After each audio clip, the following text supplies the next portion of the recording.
Right?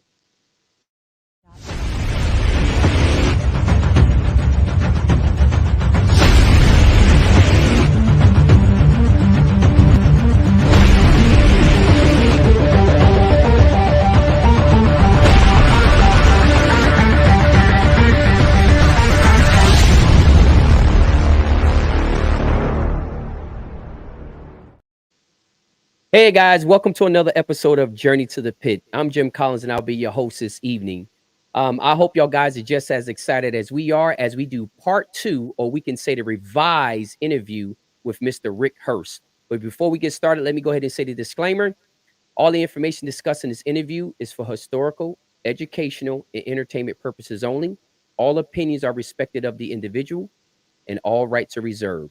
So, Rick, welcome to the show for number revised, I guess part two, you can say, but welcome to the show. How's everybody doing? Well, it looks like we got a lot of people already chiming on in.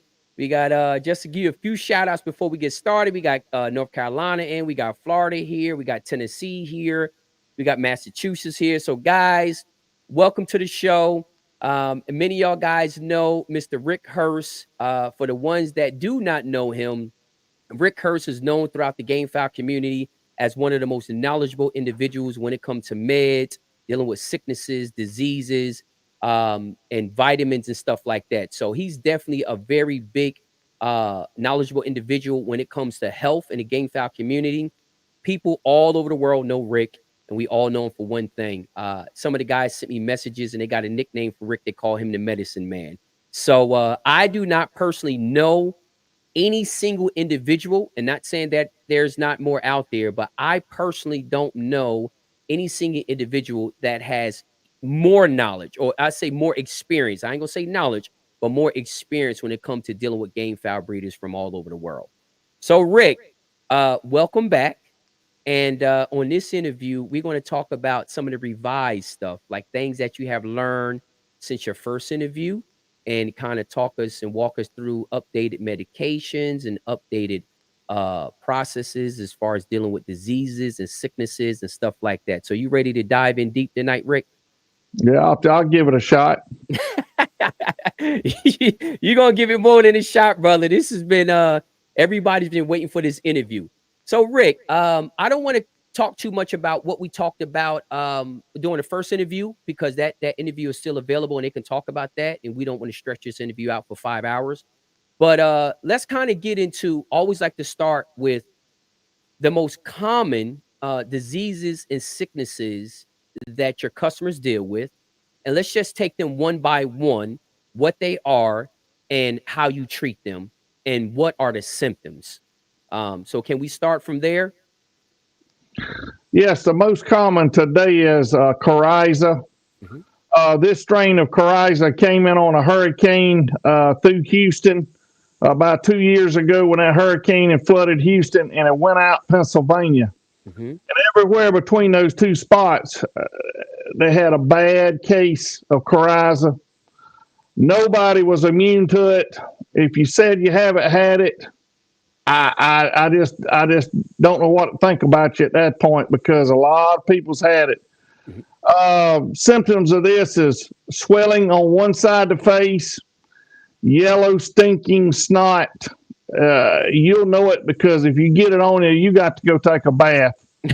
A knot on one of the eye, and if you treat the bird and all the swelling goes down and the snot and all that goes away, and you still have the knot, you can take your finger starting from the beak with your thumb and you can push a kernel out of the eyeball. It won't hurt nothing. It's just sitting in a gland in a sac in there. And it'll look like a piece of yellow cottage cheese when it pops out. But that is the most common thing hitting right now. Now, a lot of times people get coryza confused with fowl chorea. And fowl chorea is about the most devastating thing there is. On stags, both the little wattles on the bottom of the face will be swollen.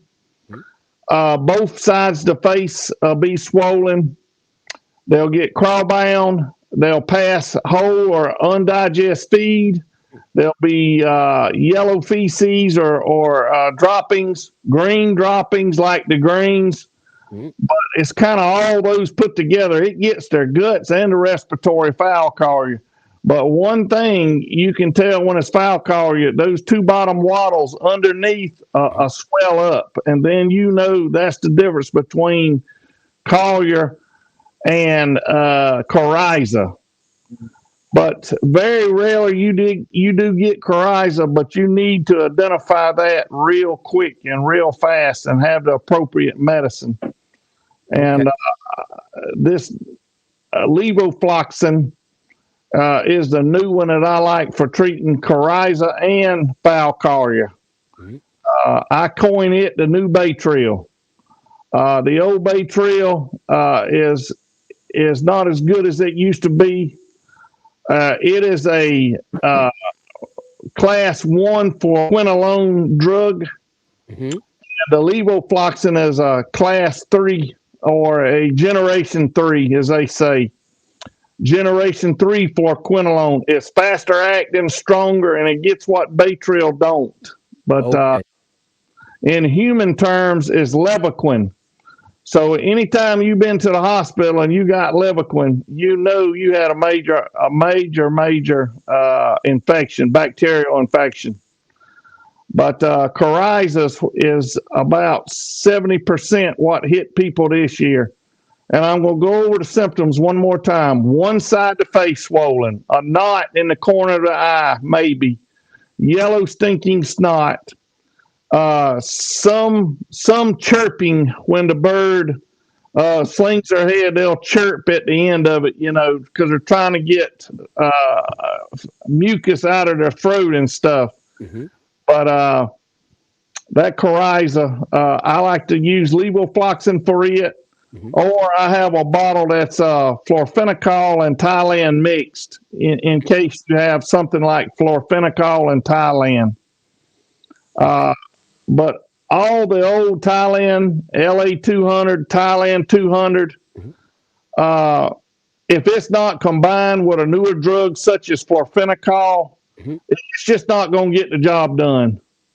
Uh, why buy that? Why buy that when you can get the newer levofloxacin one? Save you money, make a different choice. Right. Uh, Combinations of antibiotics is what's getting the job done. Say florfenicol plus Thailand plus anti-inflammatory. Right.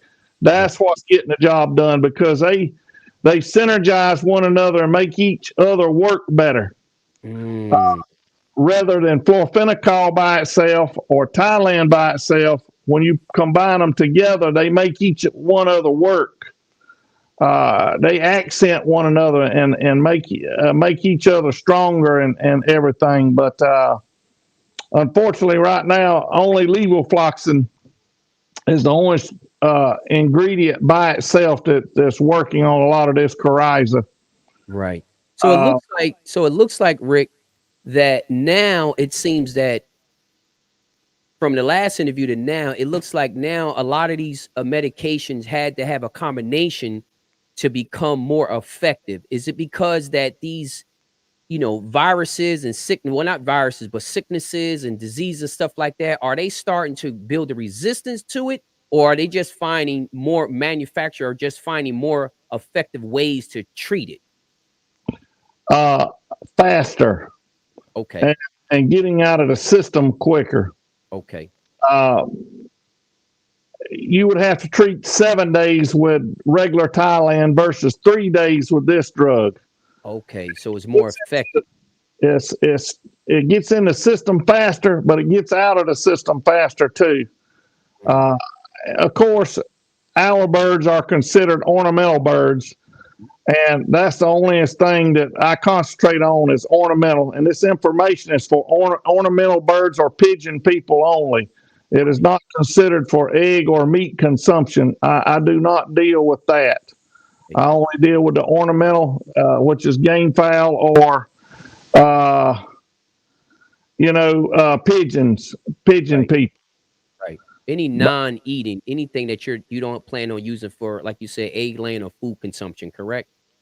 no, this information is not for food consumption. You'll have to discuss that with your local veterinarian on that. Mm-hmm. Okay. So we pretty much got the coryza,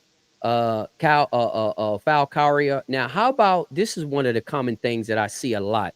How about that mud fever with the birds eating a lot of that mud? You know what I mean? I run a four-day regiment of NF1 pills, and I give oral Baycox the first 2 days, and day 1, 2, 3, and 4 I give NF1. Okay. There's a lot of sulfa drugs out there, but the one I want ingredient for the guts is trimethoprim, which is either in TPOX or NF1. But I had some get sick last year during that bad ice storm, and I treat them with 2 days of oral totrazaril and 4 days in NF1, and I only lost 2 out of 60. So that's pretty good. That's really, really, really, really good. So tell me this, Rick, what is that? Like, what is mud fever? Or that could just be the common name, the layman terms name for it. Is it another name for mud fever? It's bacterial eniuritis, the best I can do, come up with. They play in the water and they play in the mud to lower the temperature in their body. Mm-hmm. And then or their guts get infected and they pass all the protein and the vitamins and minerals out into their feces or the droppings. Mm-hmm. So they're not absorbing anything, so they get thin. And mud fever runs hand in hand with a secondary infection of coccidia. So while you got your hands on him, treat him for the mud fever with NF1, and go ahead and treat him for coccidia also, in case that becomes a secondary infection or a problem. You're doing it at the same time, so you're more effective that way, because I'll say time and time again in this video, time is money, and you need to treat with the right thing and for the right amount of days. Right. So, but NF1 is sulfamethoxine and trimethoprim mix. It comes in a capsule, and that's the best I found for greens. Salmonella, which is yellow loose droppings. Greens is splattered droppings, and also gets your main problems with all your guts and intestines and bacterial eniuritis infections and things like this. Right. Right. I know there's other things out there, but you just know whatever's on the shelf's on the shelf. And when people's commenting on different posts and stuff, what works, what this works, what that works, don't comment from 50 years ago, because you may not even can get that medication now, or the company went out of business or something like that. You got to come current with things. Right. And the sulfa drugs and NF1 works good for the mud fever and the gut infections, thin breast, greens, and salmonella and stuff like that. And also on the chick side of it, TPOX is a water-soluble version of NF1 for chicks. Okay. And the chicks will run around droopy wing, up under the light, stand in the corner, won't eat, huddle together, get thin, get dehydrated. You lose 2 or 3 a day till they all gone. That's salmonella. And white droppings, it looks like you flick some paint into your brooder with paint. That is salmonellosis. And that's one of the biggest things that people get mixed up with. They only want to treat it with totrazaril or coccibuster or something I really don't like, because you just need to throw the whole bottle through the woods, which is Amperlin or a Corid. Just throw that through the dang on woods.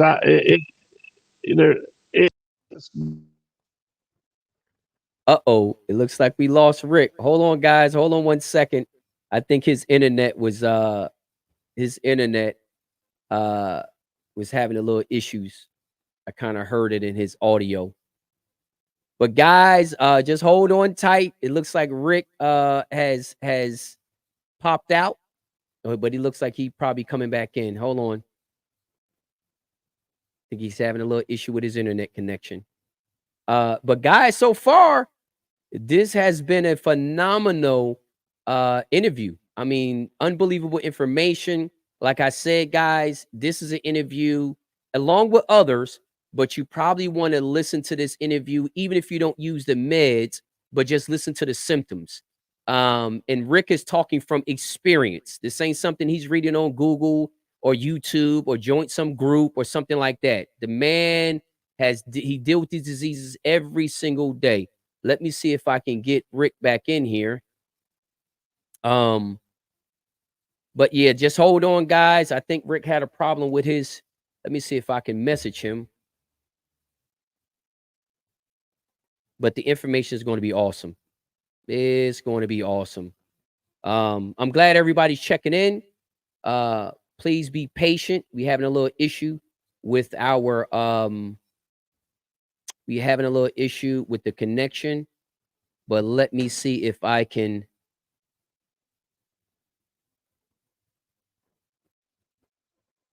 Jay, you crazy. Guys, just give us a second. We have to try to get Rick back on. Yeah, he went out, but he'll be back on. Let's give him a second. I think he had an internet connection problem, but he'll be coming back. Yeah, Kyle, you're right. If you're smart, like I tell guys in these groups all the time, if you're smart, you will literally watch this interview, get this information before you need it. It's amazing the amount of information that's in these interviews, and you still have guys asking a question 3 days until their bird gets sick. You can go ahead and learn this information now. He's giving you the symptoms. He giving you the stuff to treat it with. And it's things that he's giving you can buy from whoever you're dealing with. He's not on a show just to sell products. So you can buy them from whoever you're dealing with. But he's sharing this information, the symptoms and everything. Let me go ahead and remove this so we can get him back on in here. Guys, just hold on for a second. Hold on for a second. Yeah. Yep. So, guys, we're going to try to get him back in here. Just give me a minute. We'll try to get him back in here. Oh, this really sucks. Hold tight, hold tight. All right. Sending this to him again. See if he has an issue. I'm just talking to him, guys, on Facebook Messenger right now. So just give me a second. I can't even talk to him on here because his internet knocked him off. Yeah, I see a lot of y'all guys know. A lot of y'all guys know Rick. He's one of the best in the business. The thing that I really like about Rick is that he's giving out all this free information, not trying to encourage you to buy anything from him, but just wanted to come on the show and give back. And that's what I greatly appreciate about Rick. As soon as we can get him back on here, I sent him the link again. So let me see. I don't know if maybe his whole connection didn't die because it doesn't even look like he's even opening up Facebook Messenger.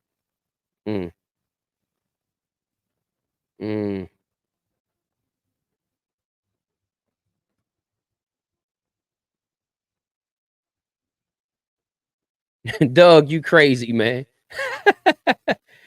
Guys, just give him a second. We didn't had a problem with our connection. Oh my God.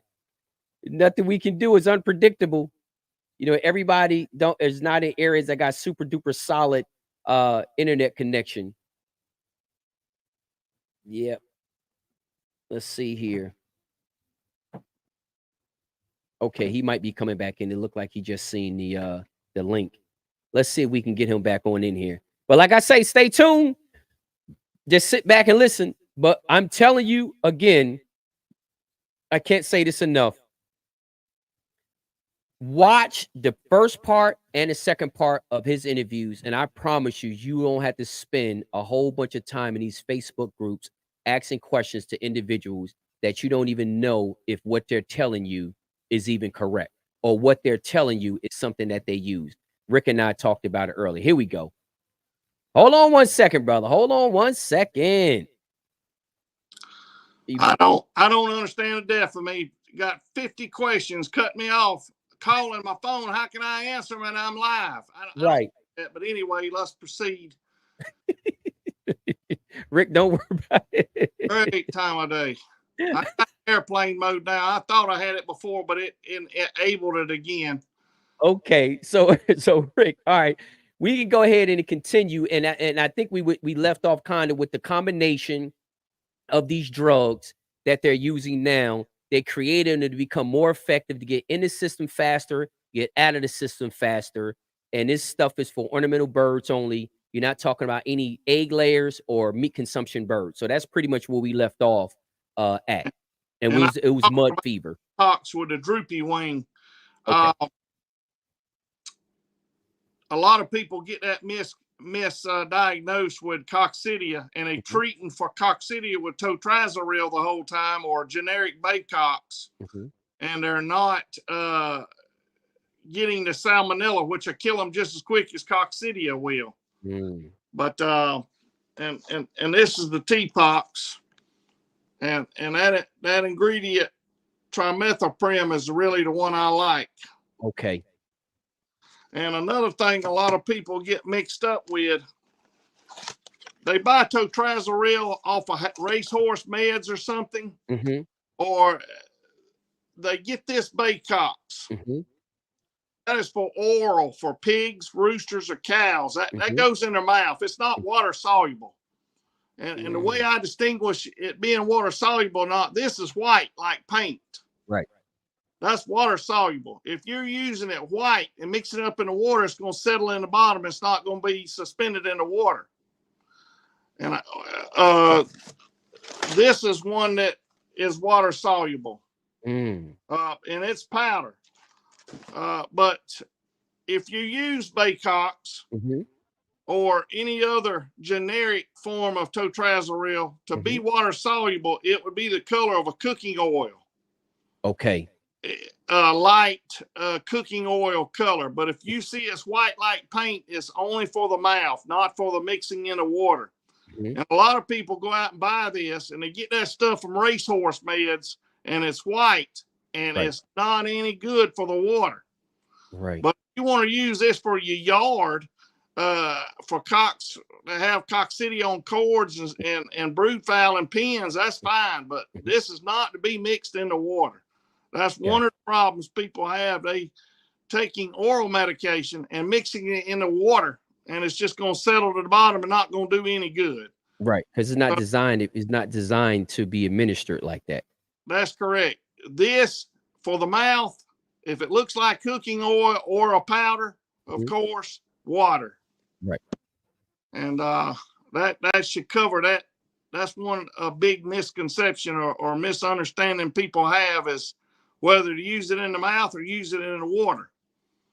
Right. And some people, they say they have good luck that way, but that's not the way. Get the right medication for the water or the right medication for oral.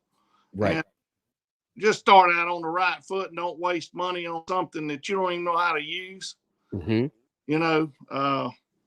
And Rick, do you think that's one of the biggest challenges too? That guys go out here, they buy meds, don't know how to administer them, then they get bad results, and then they blame it on the meds. Do that's something that you kind of come across?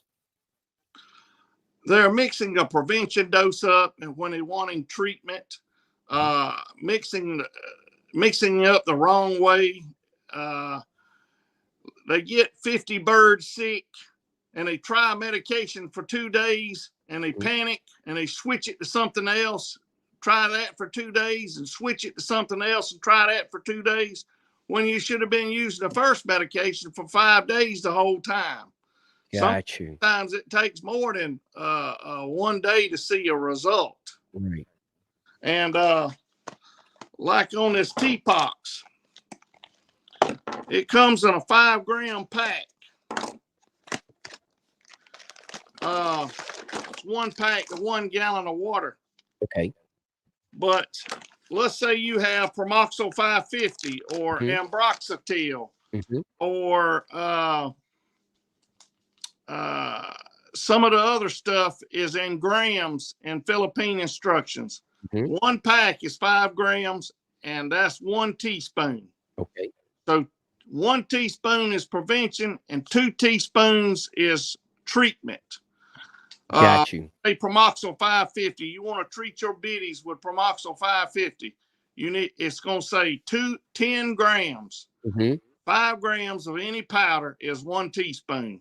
So that'll help a lot of people with a lot of questions on they can help themselves versus messaging whoever they buy the medicine from and can't get them because maybe they're at a show or out of town with a vacation with a family or something, and you need to treat your birds. Remember, 5 grams prevention, 10 grams treatment, if it says that on the label. And those are water soluble, right? Water soluble, such as Ambroxetil, Promoxil 550, and different other medications. But you'll see most of Philippine medicine is written in English, and you'll see 5 grams per gallon for 2 days, or 10 grams for treatment for 3 to 5 days, and that's 2 teaspoons versus 1 teaspoon. Got you. That'll solve a lot of problems and a lot of questions. So Rick, tell me something about, like, with that stuff. Is it affected by sunlight? Or should you if they don't drink it all in the same day, should you throw it out and put a whole fresh new pack in the next day, or 2 packs in the next day? Or can you leave that same water there for 2 days, or does it have to be changed out every day? Some of your amoxicillin goes bad quicker than your other drugs like florfenicol or Tylenol or levofloxacin, but put it on the other end of the brooder away from the heat. Okay. And if you have a fountain or a community water on the ground, put it in the shade. Put it in a barn. Get it out of direct sunlight. Okay. And also keep your medicine at room temperature. Don't spend $150 on a tub of Promoxil, then leave it in the barn, because if it freezes, it's no good. Oh. In direct sunlight in a barn and it gets 100 degrees out there, it's no good. It's killed. I treat my medicine like I would like potato chips or something like that. Keep them in a cabinet, sealed, out of the sunlight, out of the heat, and it won't go stale as bad. Seal them, and that's what makes the little packs good. But if you leave your packs on the dash of your truck and it gets 100 degrees outside that day, that medicine ain't no longer any good. Well, that's a good note, because I'm sure, and I have seen, most individuals just leave their stuff out in the barn, and whatever the barn temperature is, that's exactly what it is. So basically, they really should be leaving their medications and vitamins and all that kind of stuff in the house, huh? I do. I keep all my medications are climate controlled. When I have anything to do with medicine, I keep it at 68 degrees or 72 degrees. I keep it room temperature, climate controlled. Now you can keep some of it in the bottom. Some people like to put it in the refrigerator. Don't put it on the top shelf where it'll have a chance of freezing. I put it in the bottom drawer of the door if I'm going to keep anything in the refrigerator. But most of the Philippine medicine, you don't have to. Like the old amoxicillin that you could get from penicillin that you could get from Tractor Supply. Right. If you get a hold of that or have any of that left, keep it in the bottom door of your refrigerator, drawer of the door of the refrigerator. But all the Philippine medicine, you keep it at room temperature, and it's okay. Any cloudiness or floaters in it or something like that, it's no good. You've mishandled it or something. And if you happen to get anything from me that's got floaters or something in it, you take a picture of it, send it to me. I'll send you another bottle. You know, it's just like that. But there's not a lot of refrigeration, as you can imagine, in the Philippines. So most of their medicine is geared toward room temperature. Okay. So Rick, I'll ask you something distant and answer me this. How about as far as like the when you using the injectables, is it okay to continue using the same syringe, you know, as you going through, or is it something that we can do there? Like, you ever have any guys pretty much contaminating the bottle, or that's not really an issue? I just use one syringe going through the whole thing. Gotcha. Uh, Gotcha.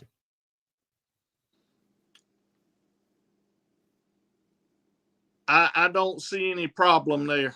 Okay. Okay. You want to treat sick fowl with all your sick fowl. Right. If you want to do prevention with the others, Mhm. say you have 20 that's sick and 30 that's not sick, change the needle and stuff then, and wash Okay. your hands and do this and you know, clean your hands and Right. All the biosecurity stuff.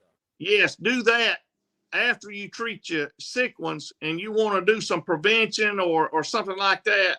Then you go wash up and clean up and sanitize, and then get you a new needle. Then go on and treat your birds that you just want to do a prevention dose on. Gotcha.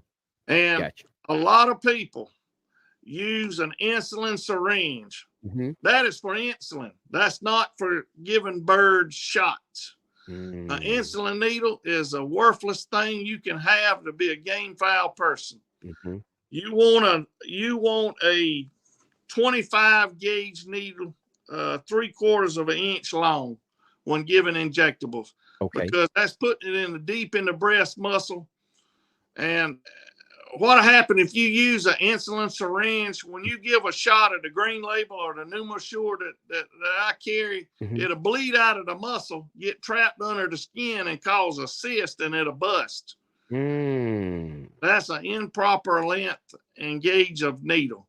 If you have to use an insulin syringe, don't even give a shot unless it's for yourself for insulin, because that is a no and a no good type syringe for stuff. Right.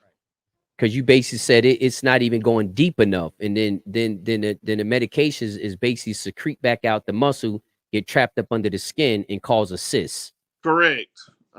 Somewhere around a 25 to 22 gauge needle, 3/4 of an inch long, is ideal. It's ideal. Okay. Would you rotate the breast when you giving injectables? Both sides. Okay. I go side one day and one side the next. Okay. Okay. So Rick, so that's we pretty much cover the most common diseases and sicknesses in the yard. As far as when we got the fowl on the yard.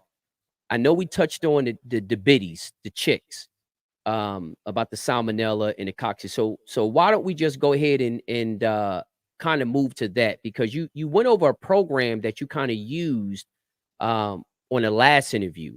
Has any of that stuff changed, or is that pretty much the same? It's the same. LS50 day 1 through 6. Mm-hmm. That sets that bacterial flushes him completely out and sets him back to 0. Okay. And cleans the system out, as respiratory and the guts.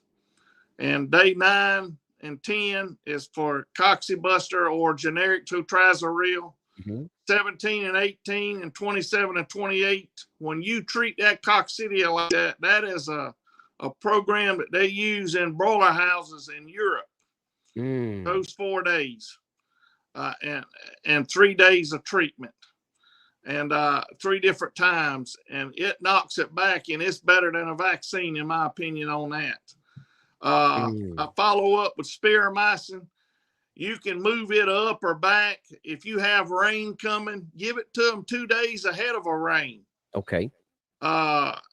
If you're going on a trip or something, don't worry about it. You can give it to them when you get back. Okay.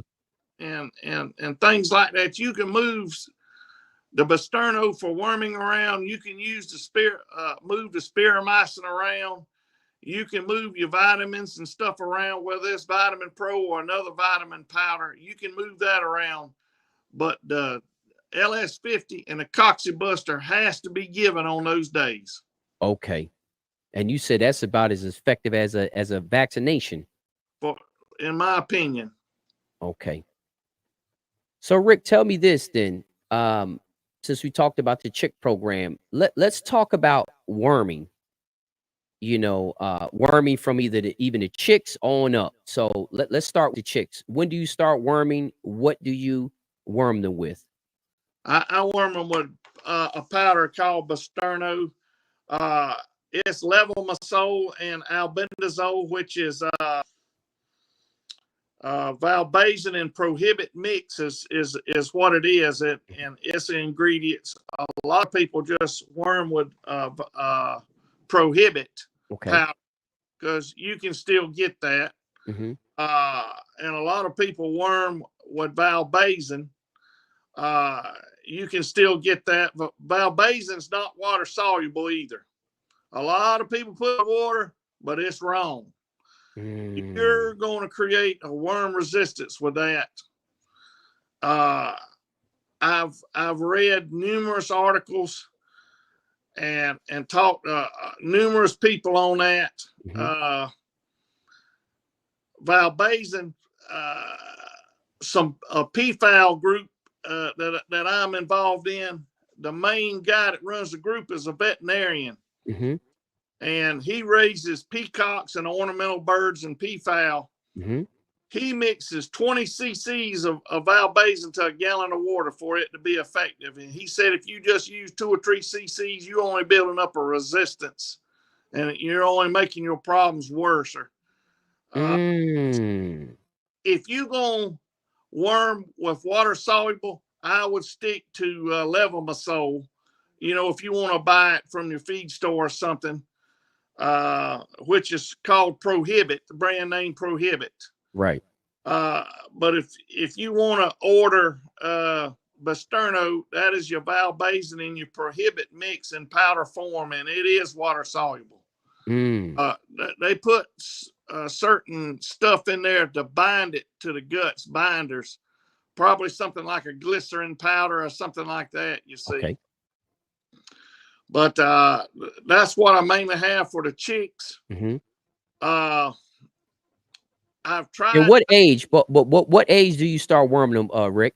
You can start worming them as early as 20 days old. Okay. And about every 20 days is what you want to shoot for with your chicks, especially once you put them on the ground. Okay. And Basterno is a 2-day treatment. 2-day treatment. And if you have a little left over on the 3rd day, let them have it. It's not going to hurt nothing. Right. And you're using a preventive dose, right? The 5 grams versus the 10?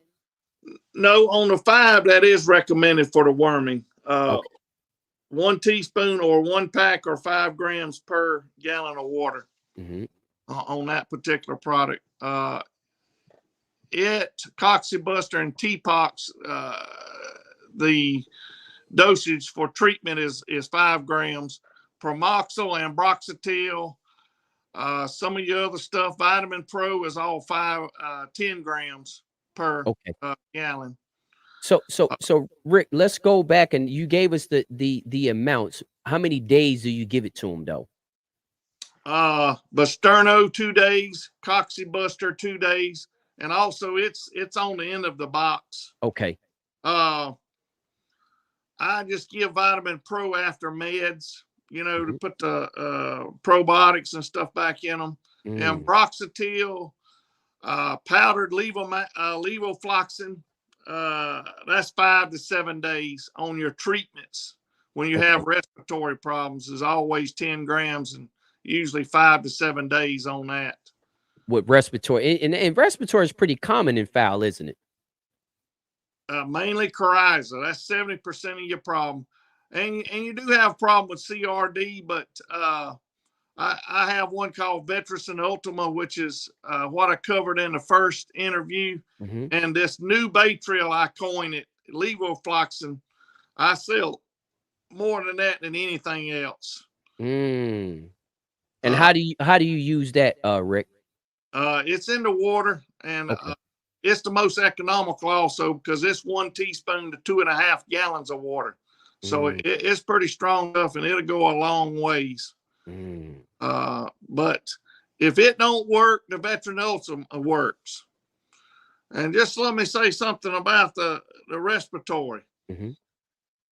If you try 2 different antibiotics and you still having problems, that's not bacterial, that's viral. So it's just like a common cold. It's just going to have to run its course, you see. I have had people call me, well, I've tried 5 different medications. Right. At that point, you either hopping around like a grasshopper or you trying to treat a viral problem. Right. If your snot is clear in the nose, it's probably a common cold or viral. Sometimes some of your throat rattles up in your throat of the chickens is viral, kind of like kennel cough is in dogs. They'll get a squeaky crow, and they don't crow good, and the crow breaks up and they rattle just a little bit, but it lasts about 2.5 to 3 weeks. But if you treat it with levofloxacin or you treat it with a florfenicol and neither one of those knocks it out, it's viral at that point. So you just have to ride it out, you know. And but bacterial problems, it usually starts working overnight. The next day you can tell. Got you.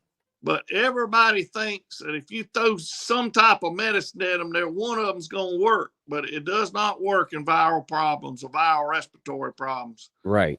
Or even some gut problems is viral. But, if you try 2 medicines, the 3rd one's not going to work. The 10th one's not going to work because viral problems cannot be solved with antibiotics. Right. Time. Right. So Rick, tell me this. What is your thoughts about the CRD? I hear guys say that everybody already has it on the yard. It really never goes away. Only thing you can do is suppress it. What is your thoughts on the CRD? Everybody's got it, even the best, the legends, the little man from right on around has it. It's passed through the egg. Everybody's got it. Okay. But in proper care, in proper worming, muddy pens, small pens, feed and scratch feed. When all those combinations of stuff that you notice not right combined together, CRD comes out. Got you. If you got a clean pen that's not muddy, your water's clean, you worm every 20 days or every month. Right. You feed a good pellet or a good feed mixture with grain or something like that. Stress brings out your CRD, and that is when you're not doing what you're supposed to. A 2 foot by 2 foot pen with mud, watering them every other day, feeding scratch feed, you're gonna have more sick problems than anything. But a good clean pen, good clean water, good feed, you're gonna suppress CRD. But let's say you have an ice storm come through. You got 4x4 pens, clean water every day, real good feed. Right. But that ice storm lasts a week. That's going to bring out stress in that chicken, and CRD may or may not come out at that point. You see. And I myself, I don't eat a lot of sunflower seeds because that attracts cardinals, doves, palomas, which is a dove in Spanish, different things like that. They're attracted to that black oil sunflower seed.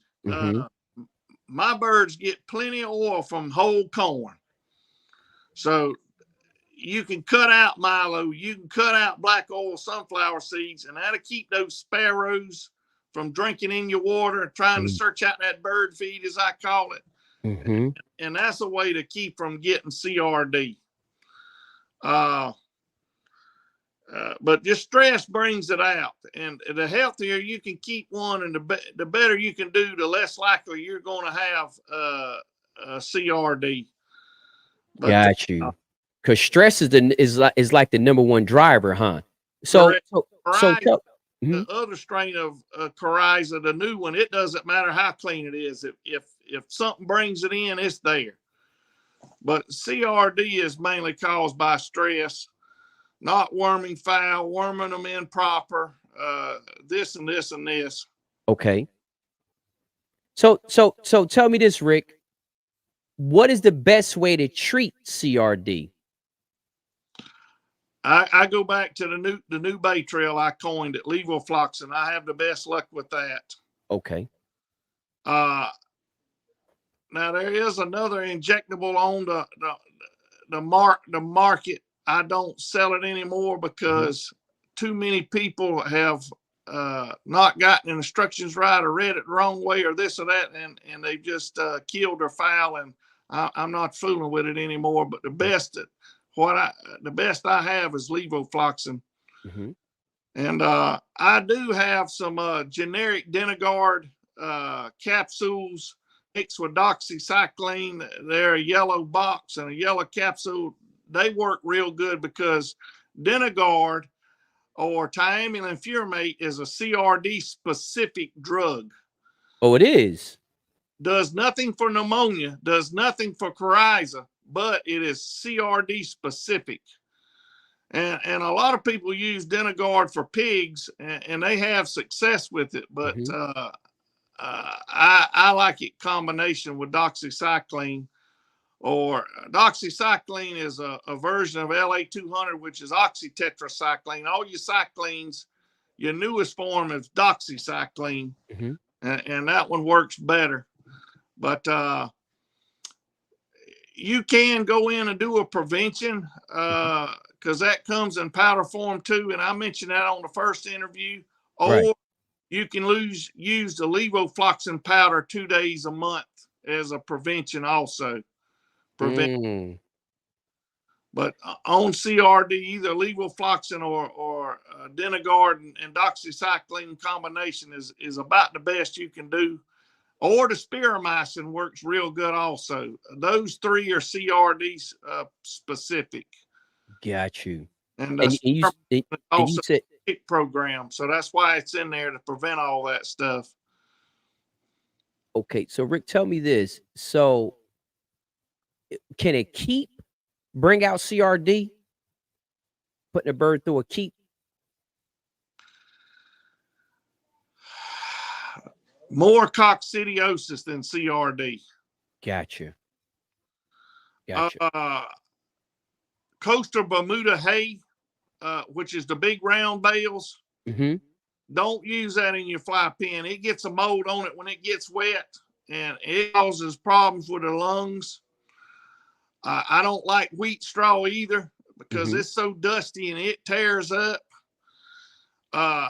If you use, well, they say granddaddy used wheat straw all his life. Go out there and throw it up in the air and get up under it and just keep throwing it up in the air for 6 hours. And you stand under it. At the end of the day, if you're not sniffling or sneezing, right. You got to think about it. Keep something clean like shucks or pine straw, or shucks and pine straw mixture, in your fly pen. It bothers my nose, and I got a big nose. So it is pretty much agitates the dust off those type of things that you just named, can agitate the respiratory system. And you're basically saying, do everything that you can to minimize the stress on the respiratory system, and you don't have to worry about dealing with it because I guess igniting it or aggravating it, correct? Yes, and when they crap on Coastal Bermuda hay, then scratch it up, it gets a mold or a fungus or something on it. I don't know, but it's no good.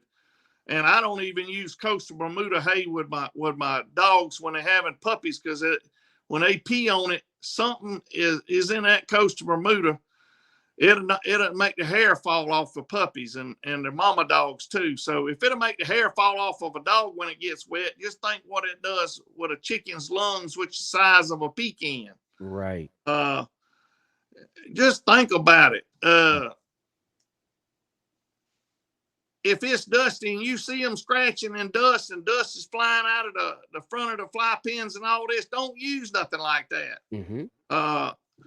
Line your fly pens with tarps and put clean litter on the top of it. Right. In the summertime, people's got dirt floors in there, and that dirt gets dry and creates dust. So, you may have to misk it down a little bit, wet it down when it's hot weather. But see, I line all my pens with a tarp, and I only have shucks and stuff in there. Now when it outside in round pens in a rotation that I do, you're outside and you just keep them pens wet down and you won't have a dust problem. But they're digging in dirt, right? If they're digging in dirt, they doing it's on the outside. But in fly pens under a shelter and all this, you need the cleanest litter possible. No coastal Bermuda hay. And try to stay away from the wheat straw if you can. And then that way you won't stress that bird out with a lot of dust and bring this CRD up. Got you. So the main thing. So tell me this, Rick, because you said sometime they get them mixed up. Can you give us the symptoms of both? This way, maybe it can help them determine on which one they have, or are they just way too similar to determine which one it is? CRD, the main one, his face will turn a light shade of purple or blue. His mouth will stay gapped open all the time.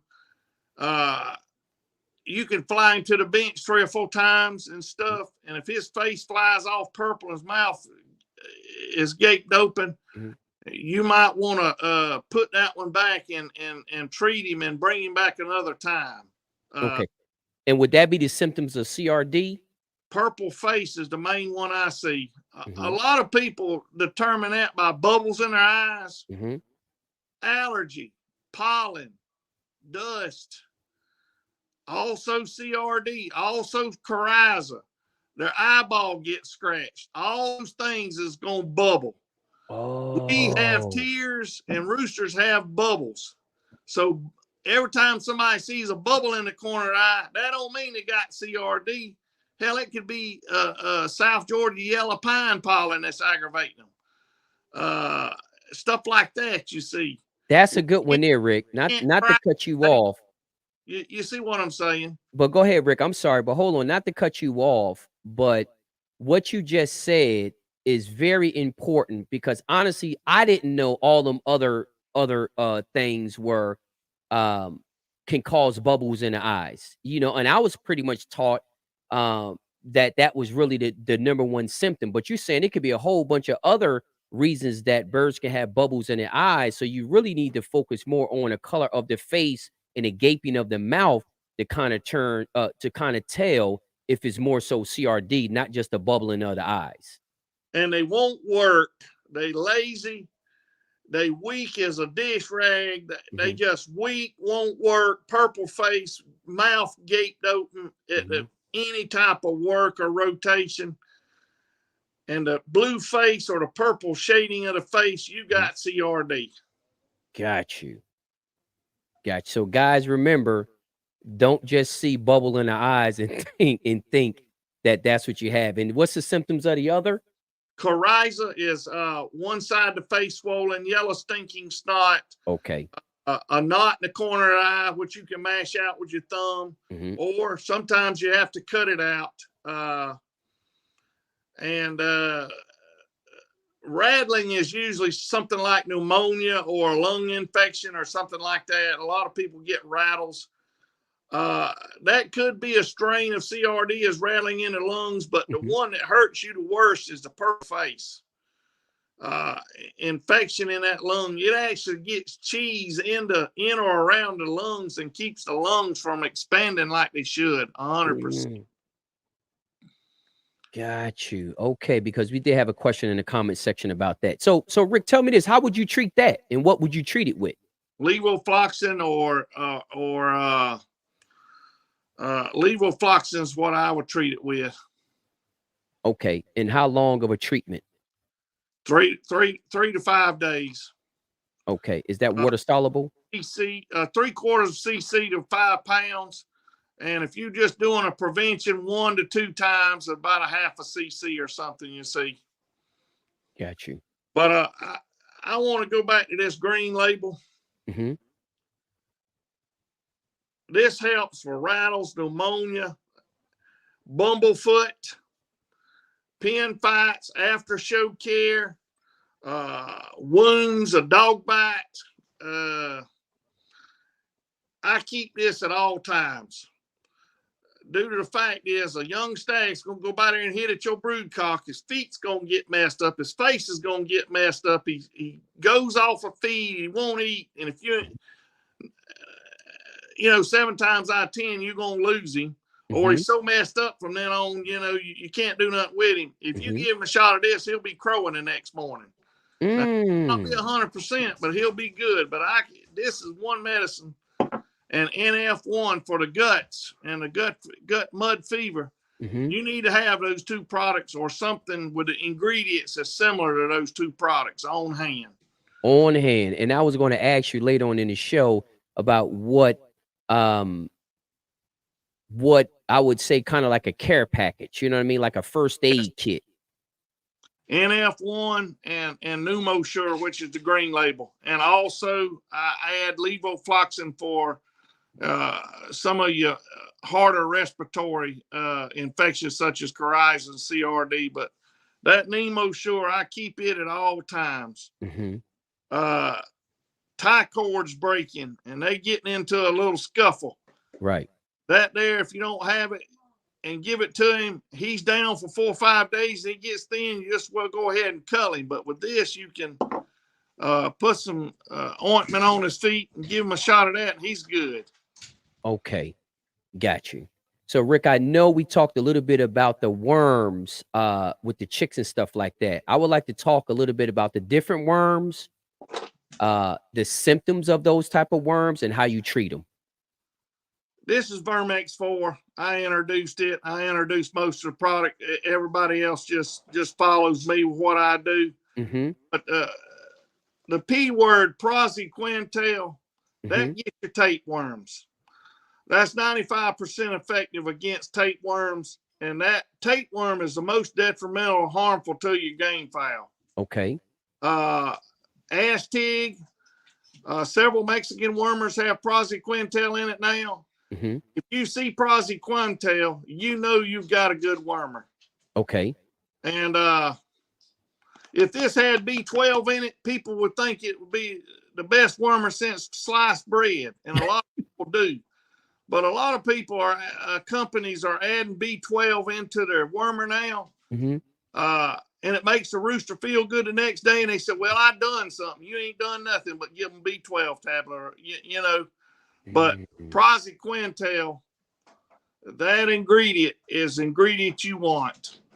Okay. And the best wormer in adult fowl is rotation. You can give valbazin 1 month. Next month, you better be using a wormer with praziquantel in it. Okay. Go back to hammer. Go back to valbazin. And on. Rotation is your best wormer. Now, I do have one called Purge Pro that's got fenbantal in it that I use in the keep because it's so good.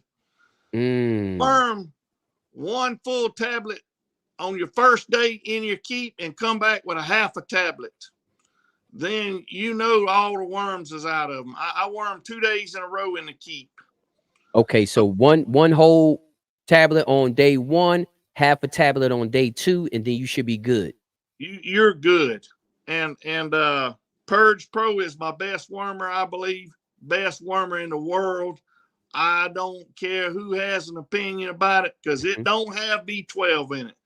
Don't let the B12 in your worm pills thinking that you got a good wormer because it only makes them feel good. It's not getting the worms. But praziquantel, you should be given that ingredient in conjunction with another wormer every other month in rotation. I can't stress it enough, and I want to talk about this. Okay. This is Safeguard Goat Wormer. Okay. I don't care who says it. This wormer must be given 3 days in a row to be effective. If you buy the tube and give the little pea and put him up in a keep, he's got worms. If you give 1 cc of this 1 day in a row for 5 pounds, he's got worms. You got to give it 3 days in a row, or you're wasting your time and money and entry fee or show or whatever you're doing. You're wasting your time. I don't use this wormer in my chicken yard. It does not have praziquantel in it, and I'm too sorry and don't have enough time to give this 3 days in a row. I'll just leave it like that.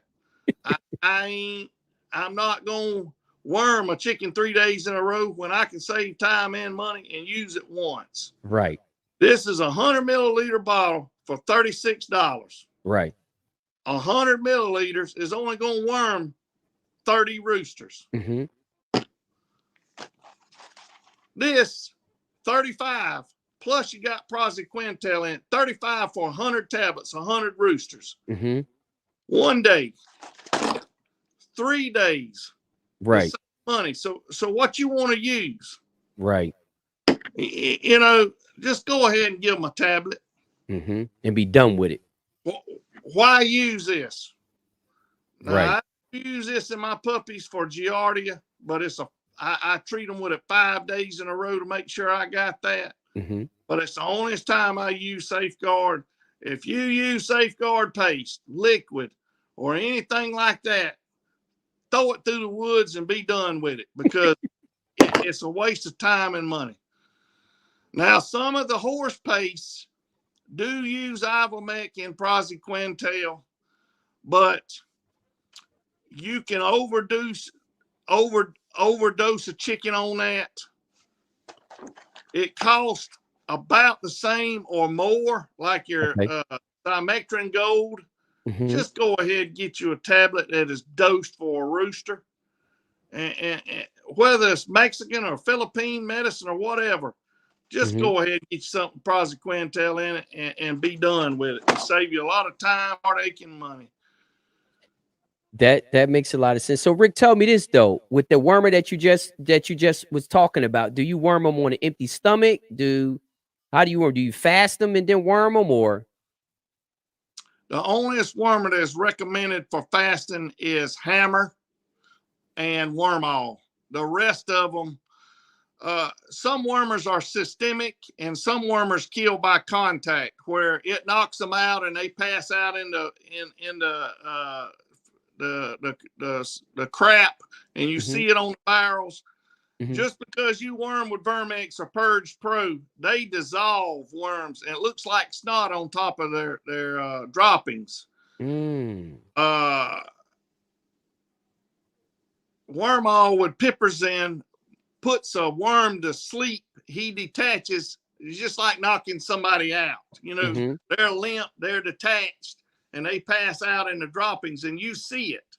Right. But hammer and wormall's like that. But Purge Pro and Vermex, if you worm with it and don't see any worms, don't be alarmed, because mostly it'll look like snot or sludge, because it dissolves worms. Wow.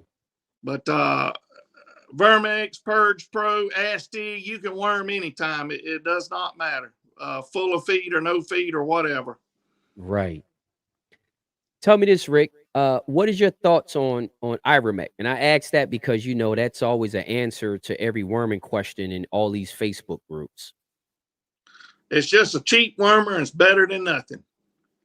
Okay. It's not the best, but it's better than nothing. In dogs in the Mississippi Basin, there's heartworms now that are immune to Ivomec. Wow. A lot of the top hound men are using Simpacario Trio tablets. Gets ticks, worms, everything. But that's on the dog world side. But answering your question, on the rooster side, a whole bunch of Ivomec's no good.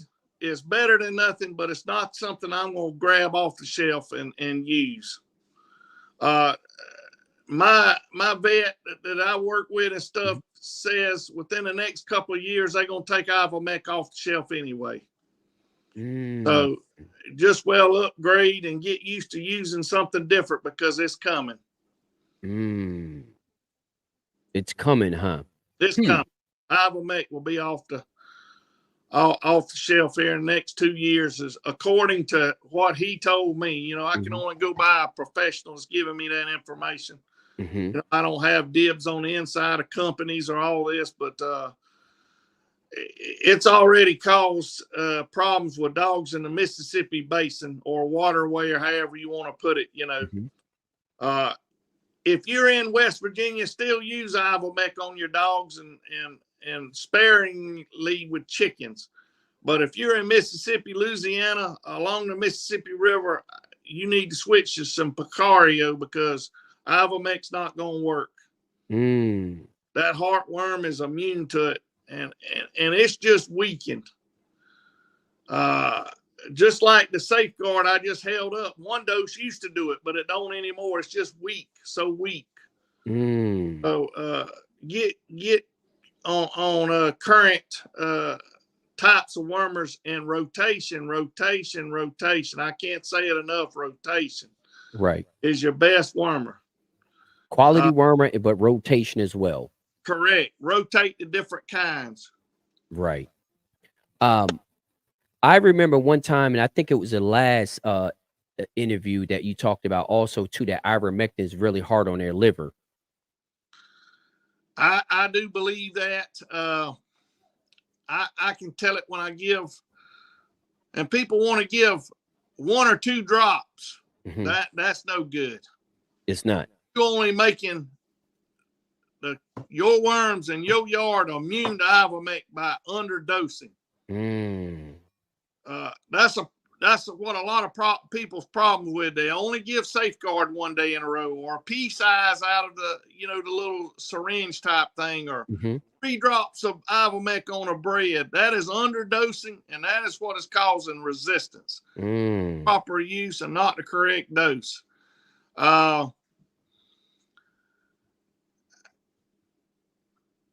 3 to 5, 3/10 to 5/10, which is a half a cc, is what's needed now with Ivomec. And when you get on up to 5/10, if it's not a 6-pound bird, you're overdosing and causing liver problems also. And in my experience, it may be just the butchers or the white hackle blood that I like, but it'll knock the breast out of them. Now, it won't do that to everyone, but it does it to some of my chickens. When I used to use Ivomec, it would knock the breast off of them a little bit. And in a keep, you don't want that, Wow. That's just my experience with my breed of chickens. It may work great on a roundhead in California, and he may not lose his breast, but that's where I lose a little breast with Ivomec. I don't like it. You don't like it? I don't like it in dogs. I don't like it in fowl either. Just use something else. Got you. So Rick, tell me this: with the wormers and stuff that you talked about, do any of those type of wormers affect also treat external parasites as well?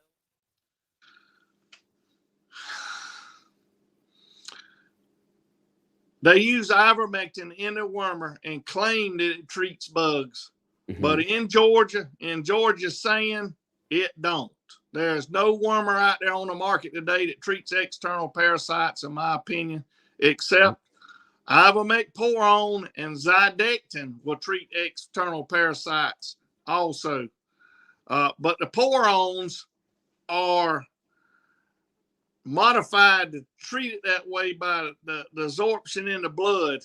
Then the pill form, I've used it, and I don't see where it helps with the mites or the problems we have in sandy Georgia soil. Now, somewhere else it may work, but there's no product that you can worm them and get all external parasites all at one time, in my opinion, in Georgia. Got you.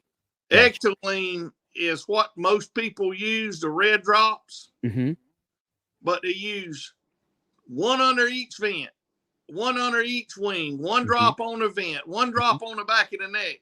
Right. If 2 small drops on the back directly on the skin, if you use a 1/4 cc or 20 drops, you're going to cause sterility. I do like the product, but I stress 2 small drops directly on the skin. I sterilized 2 blue-face cocks for that because my boys was doing it. They lost the stopper and they were just kind of pouring it on like, Right. the label says pour on.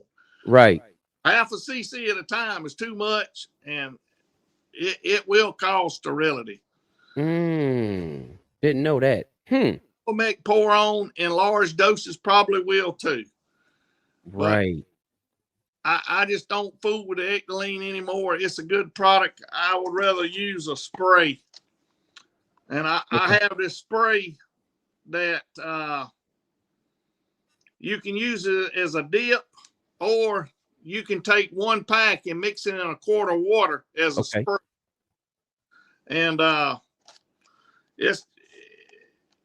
it's got permethrin, a feather conditioner, and some other type of ingredient in it, and it's dosed for a rooster. Okay. This is a certain amount of money, and then you buy a quart of something else, and you really can't even get the dosage on it for water, even if you call the company. But I go ahead and get these products as dosed for a chicken, Right. Right. But this is what I like to use for mites, and it's the most economical because this 1 pouch is about $1, and that'll make a full spray solution in a spray bottle. Or you can use 1 pack to 2 gallons of water as a dip. Or continue using ectoline. That's fine, but using small amounts. And don't put it all over him. Just put it on his back and all this. If somebody tells you put it on the oil or 1 drop under each wing, 5 drops on the vent, 1 on the back of the head, that information don't even make no sense because it absorbs into the bloodstream and creates a shield around him. So 2 1 area is plenty fine. Got you. But use it in small amounts, because don't get out there and get happy with it. Put a half a cc on it. More is not better when it comes to ectoline. The correct amount, and with any medications now, the correct amount is better. Right.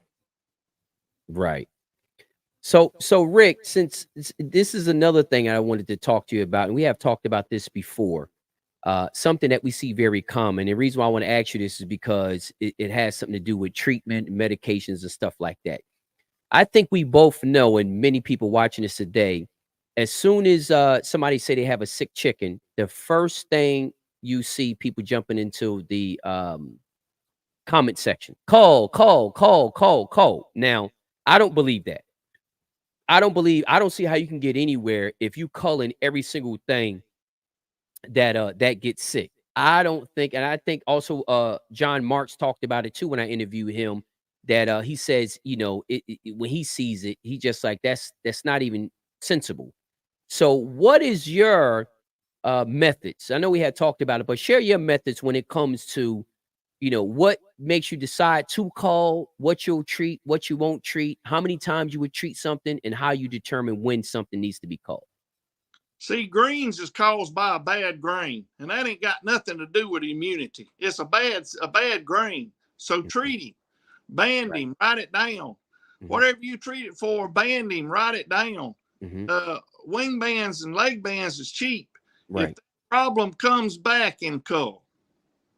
And people that write most of those cull in the comments, half of them, I look up their name and they're ordering a bunch of medicine from me. So they're not following with what their advice is. And I don't understand why people do that.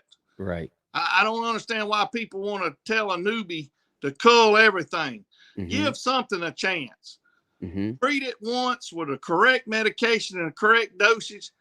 Write the number down on a sheet of paper. If that cock gets sick again or hen gets sick again and it comes back, then cull it, because Mm-hmm. then you got a problem. Right. Now, this stuff about keeping the healthiest and keeping this, you'll breed immunity in your fowl. I want to get on that topic. Mm-hmm. You'll cull immunity disease in your fowl. I believe that to be false. Mm-hmm. Due to the fact I had a friend, he lived 15 minutes from a poultry lab. Mm-hmm. His girlfriend was over the poultry lab and the testing at that facility. Mm-hmm. He bred low teeter numbers of CRD and coryza in his chickens by testing the blood samples and breeding low teeter numbers, which is low numbers, to low numbers in his fowl. And over a period of 6 to 8 to 10 years, he had low teeter levels of everything in his fowl, but he lived 15 miles down the road. He was dating a woman, and he was able to do it with a lab. You're going to go out here and take a chicken that you don't know what his teeter levels is in his blood. And although he may have been healthy, he might have high teeter numbers. And you don't know. So you can't cull yourself in immunity and cull yourself to great health. Something else is helping you out there. Maybe you got the cleanest pens in the country or the best feed in the country. Something else is helping you there. But now if you're working with a lab and you're breeding low teeter numbers to low teeter numbers in with a hen and a rooster and working with a lab and reducing that level, that's the only way that I see where culling would benefit a game farm. And that's a lot of work. And it don't come in 2 and 4 years. It takes 5 to 6 years this man did to get his levels down. But Rick, even if they doing that, he still had to have some type of sickness. Or you say he didn't have any sickness? He never had the greens. He never had nothing. He had other sicknesses, but he started off, but he bred the CRD down in his chickens. Got you. But then his tail got shorter, and he lost something else, cut or something like that in them by breeding those low teeter levels. Yep. So just now he breeding levels and not breeding fowl. He's breeding levels then. Correct. See, and that's the thing with the give and take. And that's why, this whole concept of as soon as they get sick, cull them. Everything doesn't deserve to be culled.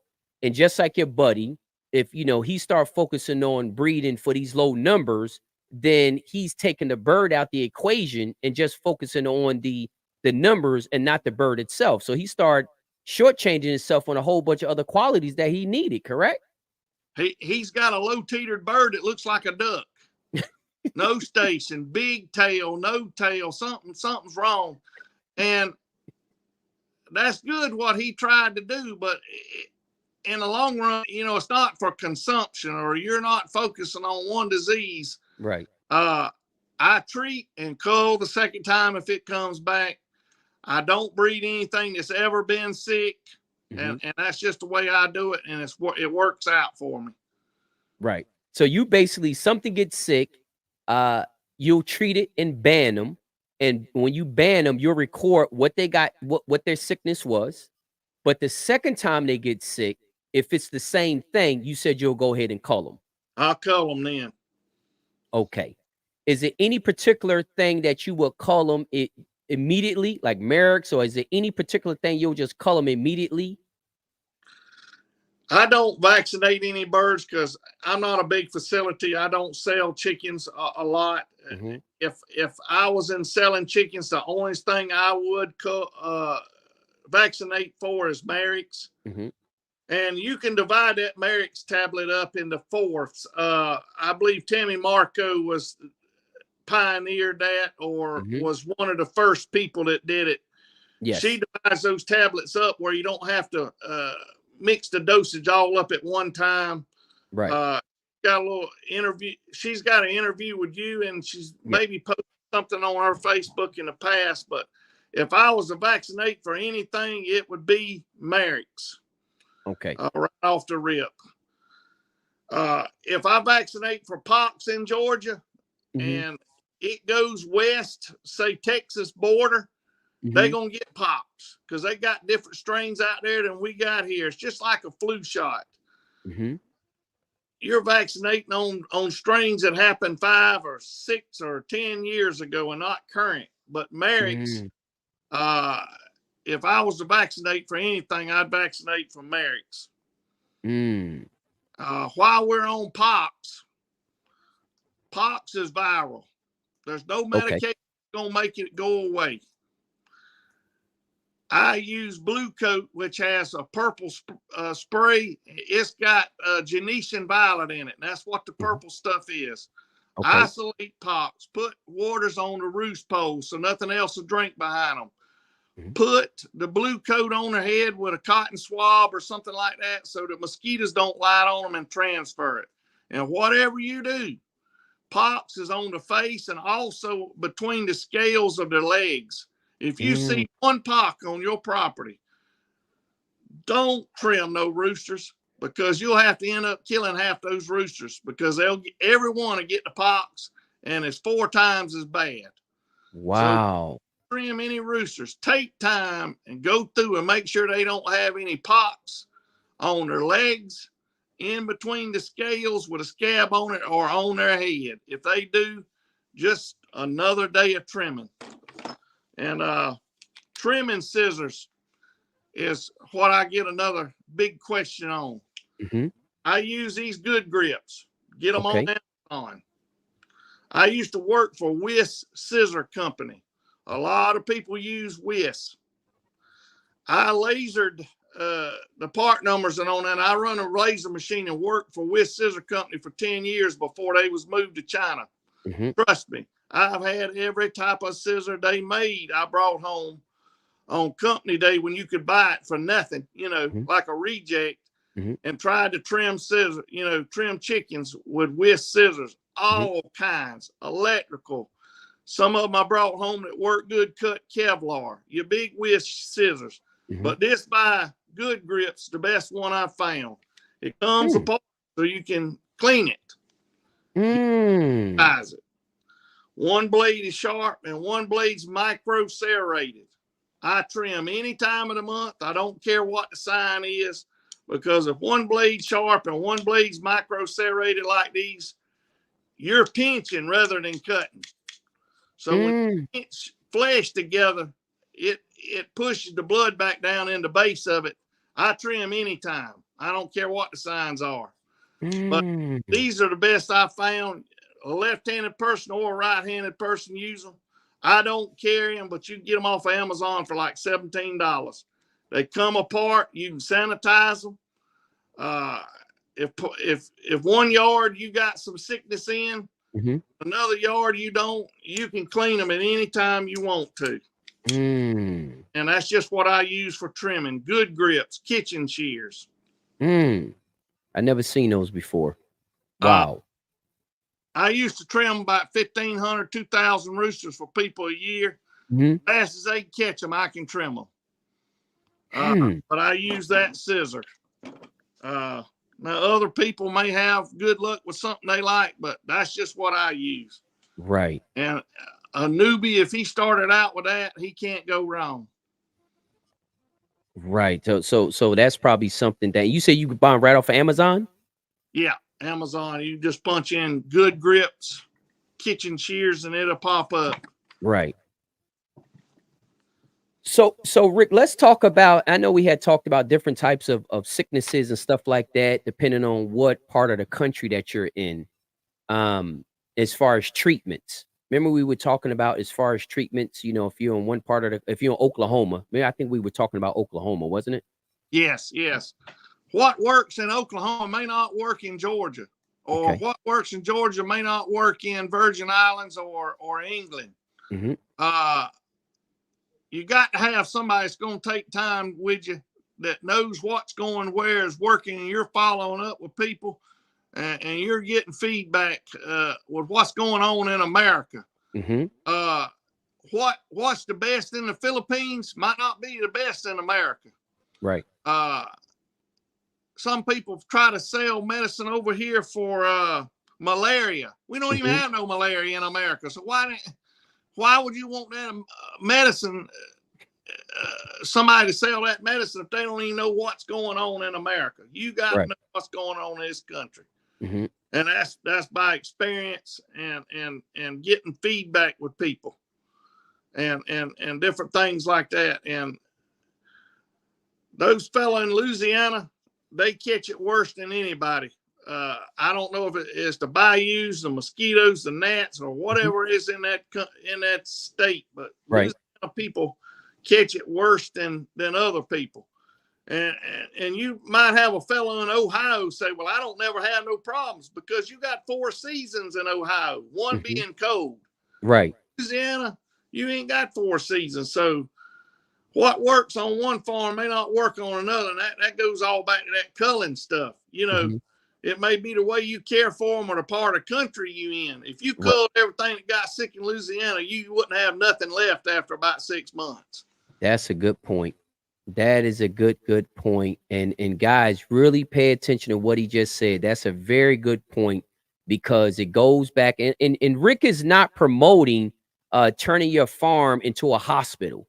He just saying that there is no universal method as far as dealing with sicknesses and stuff like that. You got to base it pretty much based on what area, what region of the country you're in, what's the most common things. And he shared his method on how he deals with sicknesses. So he's not promoting to run a hospital. He's just saying it's unrealistic to call everything just because it's sick. And again, he said treat it once and then cull them, the second time around. But depending on what region of the country you're in, you're going to probably have to treat more than other places, like you said, Louisiana.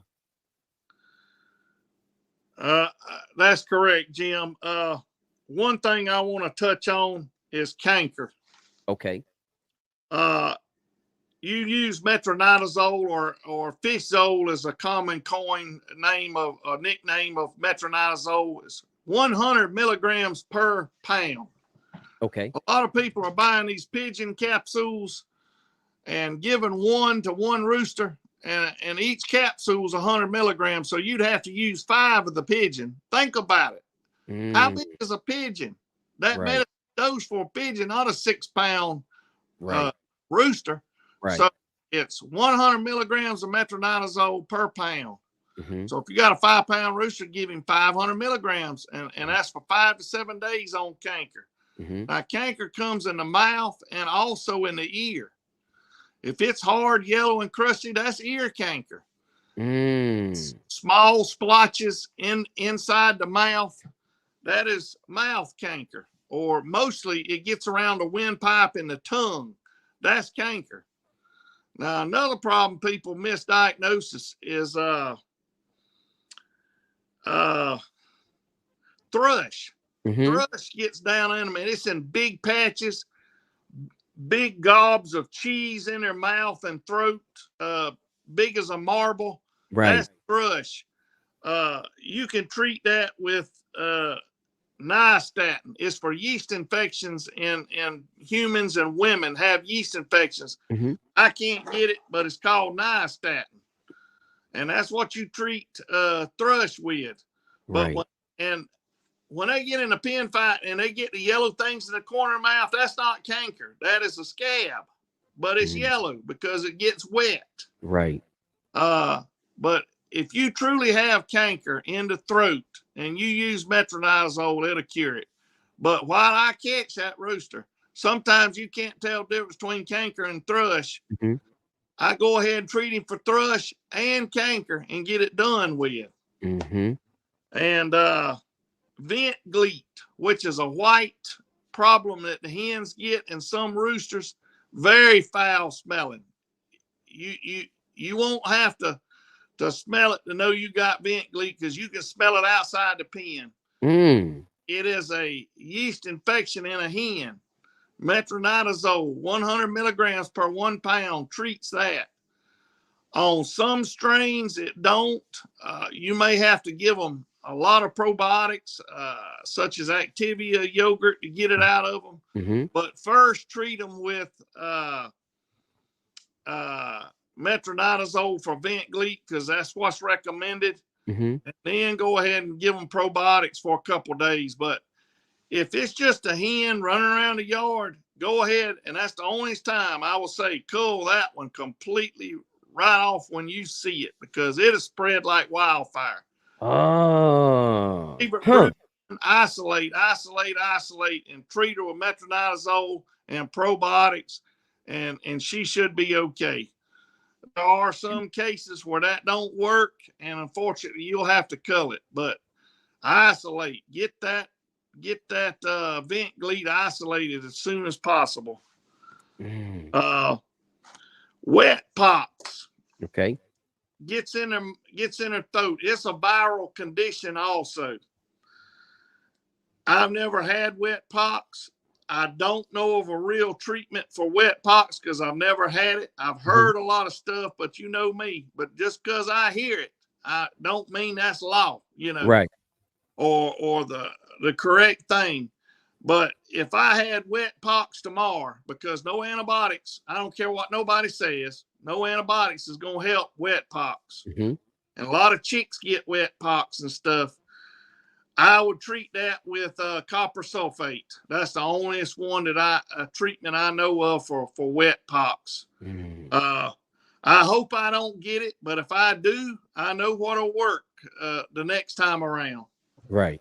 But canker is in the mouth and the ear, and metronidazole works for canker in the mouth, the ear, and vent gleet. So that's kind of a 3 or 4 diseases that can be treated by metronidazole or fishzole. Tell me this, since you're talking about the vent gleet. How about when the chicks get the little pasty butt? That ain't the same thing, is it? Or is it? No, that's temperature problem. It's either too hot or too cold. If they're too cold, they don't digest their feed properly, and they'll get the white craps. And it'll stick to them like bubble gum almost. It's pasty. It just sticks to everything. You put it on your finger, you got to go in there and scrape it off with something. It's sticky, Right. kind of like a paste, school paste or something, glue. Right. Now the other one, if it's too hot, they get the scours and their droppings will be a lot of whole feed in it, and their butt region will be scorched from acid. Pasty butt and that type of diarrhea is a temperature problem in your brooder. Okay. Crooked toes is a brooder problem. When you put it on solid board, wood floor, or you put cardboard in there because you think the wire is going to twist your toes, you're creating crooked toes. Because what crooks toes is a hot surface. Say wood, cardboard, when that heat lamp gets on it and burns that board, you put your finger on it long enough, you're going to get a blister. When them walk around on it long enough, they're going to get a crooked toe. Now, some crooked toes is caused by the incubator, but if the crooked toe is caused by an incubator, your hatch rate is not going to be worth a damn either, say 25%. Right. You're getting up there 90% hatch rate, your humidity's correct, or you wouldn't hatch out that good of a high rate anyway. Right. And the problem is you got a solid wood floor, or you're putting cardboard or something in there that light bulb is heating up and causing crooked toes. Pasty butt and crooked toes is a brooder problem. Too much heat with crooked toes or too little heat with pasty butt. Right. Well, I know that's very common. I dealt with the pasty butt. That's why I know about it when you told me about it, and the brooder was too hot. And So you have to physically pull that off. Or put it in, soak it in warm water to get it off, or pull it off. And when you got 400 chickens in a brooder, you better have that temperature right, or you're gonna be sitting out there all night peeling shit off of chickens, and that's not no fun at all. But another thing I don't know why people don't do, because it's very cost effective. Automatic water system. Okay. I just want to touch on that. I have automatic water system. If I didn't, I'm too sorry to water chickens every day. I admit it. I would not have chickens. But I have automatic water system. It comes on 3 times a day with a timer. And it's very efficient. You can go out and buy 4 good commercial grade garden hoses and come out cheaper going ahead and installing a system in your chickens. You get this poly pipe. It's half inch. You get 500 foot for $65 off of Amazon. You put an emitter in it. That is a gallon to 2 gallons emitted, I think. And then you run this 1/4 inch tubing down into your cup and attach it to your cup. This emitter creates equal pressure across the whole system. You know, you've seen a lot of people where they use PVC and drill holes, and one of them's overflowing and the other one's a 1/4 full. Right. This is the way you keep equal pressure. And also you want to keep it in a loop. When you come out of your system, put a splitter on it where one side will feed the other side, and it's a continual loop or continuous, and that creates equal pressure across your whole system. It don't matter if you're on the top of a hill or the bottom of the hill. If you got continual pressure on your system, by it being in a loop, you're good. Now, if you run this pipe from the spigot out to a dead this away, and run it way out there a 1/4 mile that away into a dead end, the ones on the other end's not going to have as much pressure as the ones at the beginning. That's why you want to make a continual loop with your pipe. And this is cheap. 500 foot of the big pipe, 500 foot of the 1/4 inch tubing, $12. The emitter, 30 of them for $12. The emitters is what's going to cost the much. And then people I see putting in all these PVC, digging ditches and all this type of stuff. That's fine. But this pipe don't freeze. If you're in South Texas and you want to put down PVC, great. But Kentucky, Georgia, Northern Alabama, Ohio, Virginia, you might not can get to use this but 7 months out the year due to freezing. But when you use this, I use it year round because it very rarely freezes where I'm at. I'm an hour from the beach in South Georgia. This here is a lifesaver. I got it on a timer. It comes on and runs 20 minutes a day. And when it gets hot, when it runs 20 minutes a day, what's it going to do? Run over and run on the ground. So that prevents you from running out there every couple of hours and wetting the ground. This system is so cheap and probably is the best thing you can do for your chickens other than good feed. Right off the rip is fresh water 3 times a day through this system.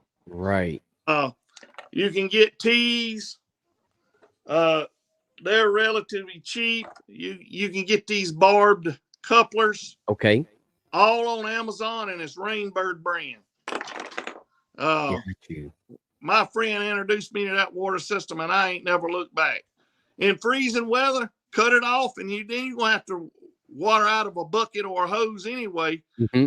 When it's nice weather, this pipe don't freeze. You run over it with a truck. You leave it on top of the ground. You run over it with a damn bulldozer, and you're not going to tear up this main pipe. And if it freezes, hell, let it freeze. It's not going to bust. PVC busts, of course. Everybody knows that. This don't bust. Just leave it where you want it. Now, the only thing you want to take inside when the weather freezes is your timer, because that will tear it up. It will. At the time, you can hook this up to your water line. Let's say in Kentucky you got 4 nice days of weather. It's going to be 60s and low in 40s. That day that pipe is unthawed and your timer's inside, you forgot it, don't worry, just hook it up to your water, turn it on while you're feeding chickens, and when you get through, turn it off. if it drops in temperature that night and freeze, don't worry about it. It ain't going to freeze and bust like PVC.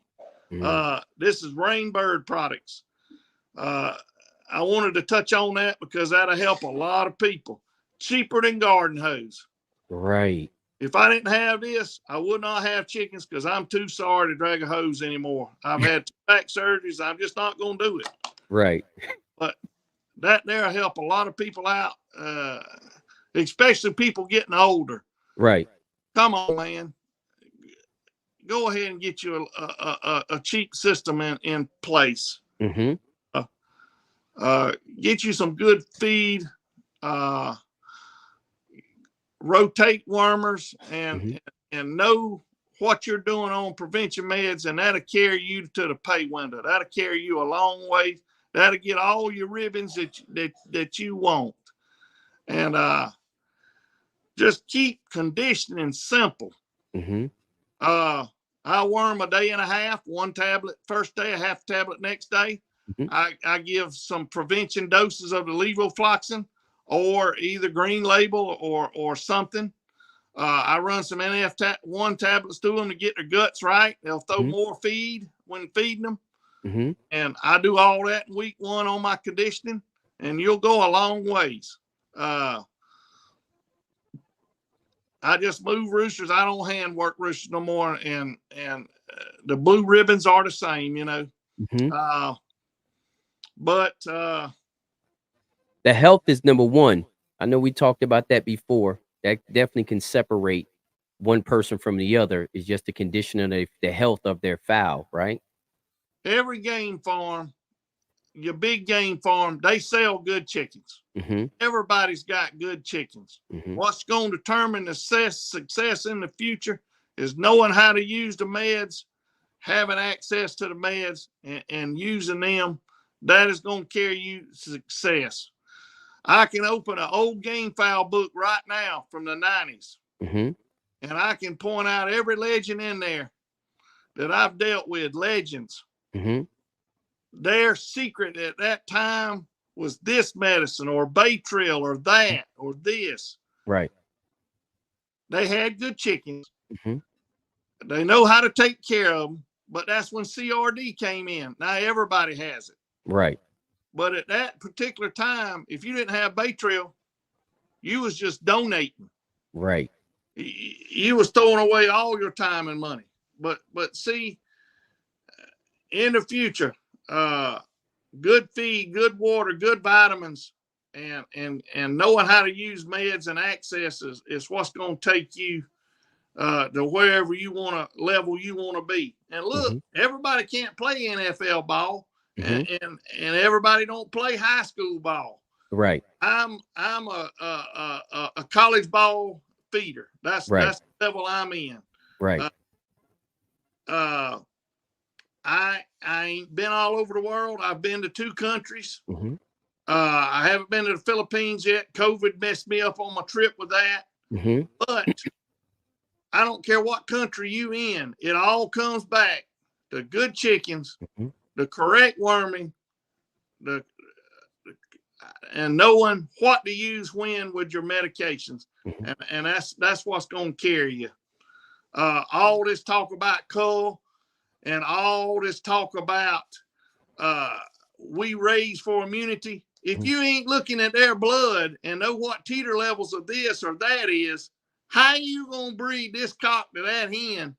Although they've maybe been put in the right environment all their life in Ohio, and you breeding and you thinking you're doing immunity, which don't breed sick fowl to sick fowl. I'm not talking about that, but let's have common sense about it. Right. You take those same pair of chickens in Ohio, ship them to Louisiana, and you'll be medicating them damn chickens. I bet they go to Louisiana swamp. The same chickens. So all that culling and all that, it's just something they heard and it sounds good. Yep. And it may work for you, but it works for your environment. And I guarantee you, if you go from Georgia to California, from Texas to Ohio or Maine or Oregon or whatever, it's different environments. And what somebody can say here and somebody can say there, sounds good, works for them. But when it boils down to it, you can do all that culling you want to do, but you got to know what to medicate with one time, cull the second time, this. But Right. What works in Louisiana won't work in Ohio. What I follow and listen to, I don't listen to something my uncle said or my uncle's friend overheard this, or grandpappy in 1960s, he told me kerosene worked or something. I go with what the men of today, the year of 2024, are using and winning with. I don't listen to all this other stuff. I go with what's current and what people are doing today, because you got to get out of the 50s and 60s. You got to come current with everything. And that's another thing I want to try to stress. You can't stay stuck in a stone age with the Flintstones. You got to come current, you know. And I try to help people come current. But you can only help some people so far. That's right. I totally agree. And what you're just saying is so true. I mean, you can look at all these legends. That's why I was never a believer in the cull, because I'm looking at some of the top competitors and they medicating. So I'm just trying to figure out who is that guy, Freddie over there on Facebook telling somebody to call everything. And then I'm looking at this guy over here, which is a top competitor in another country, and he's medicating. So I'm just trying to figure out, well, who do you listen to? You know what I mean? So it's kind of, again, when you're not out and about, you're not in a circuit, you're not being exposed to different things, it's so easy to take that bad advice as good advice. Because I can tell you, and Rick and I has talked about this, there's a lot of hypocritical advice being given, and he talked about it earlier, seeing somebody put call in the comment section of a group and look their name up, and it was one of his customers. You see what I'm saying? But that's not being shared on there, you know. So you got, like you say, you got to do what works for you. And don't feel as though just because you're buying medication, you're running a hospital, because you're not. But you know, you got to kind of use I guess we could say common sense, because like Rick said, depending on what part of the country you in, what you think you might not use, you might have to use. These 2 bottles here and NF1's about all anybody needs. Got you. Today. That and a wormer, huh? That and wormer.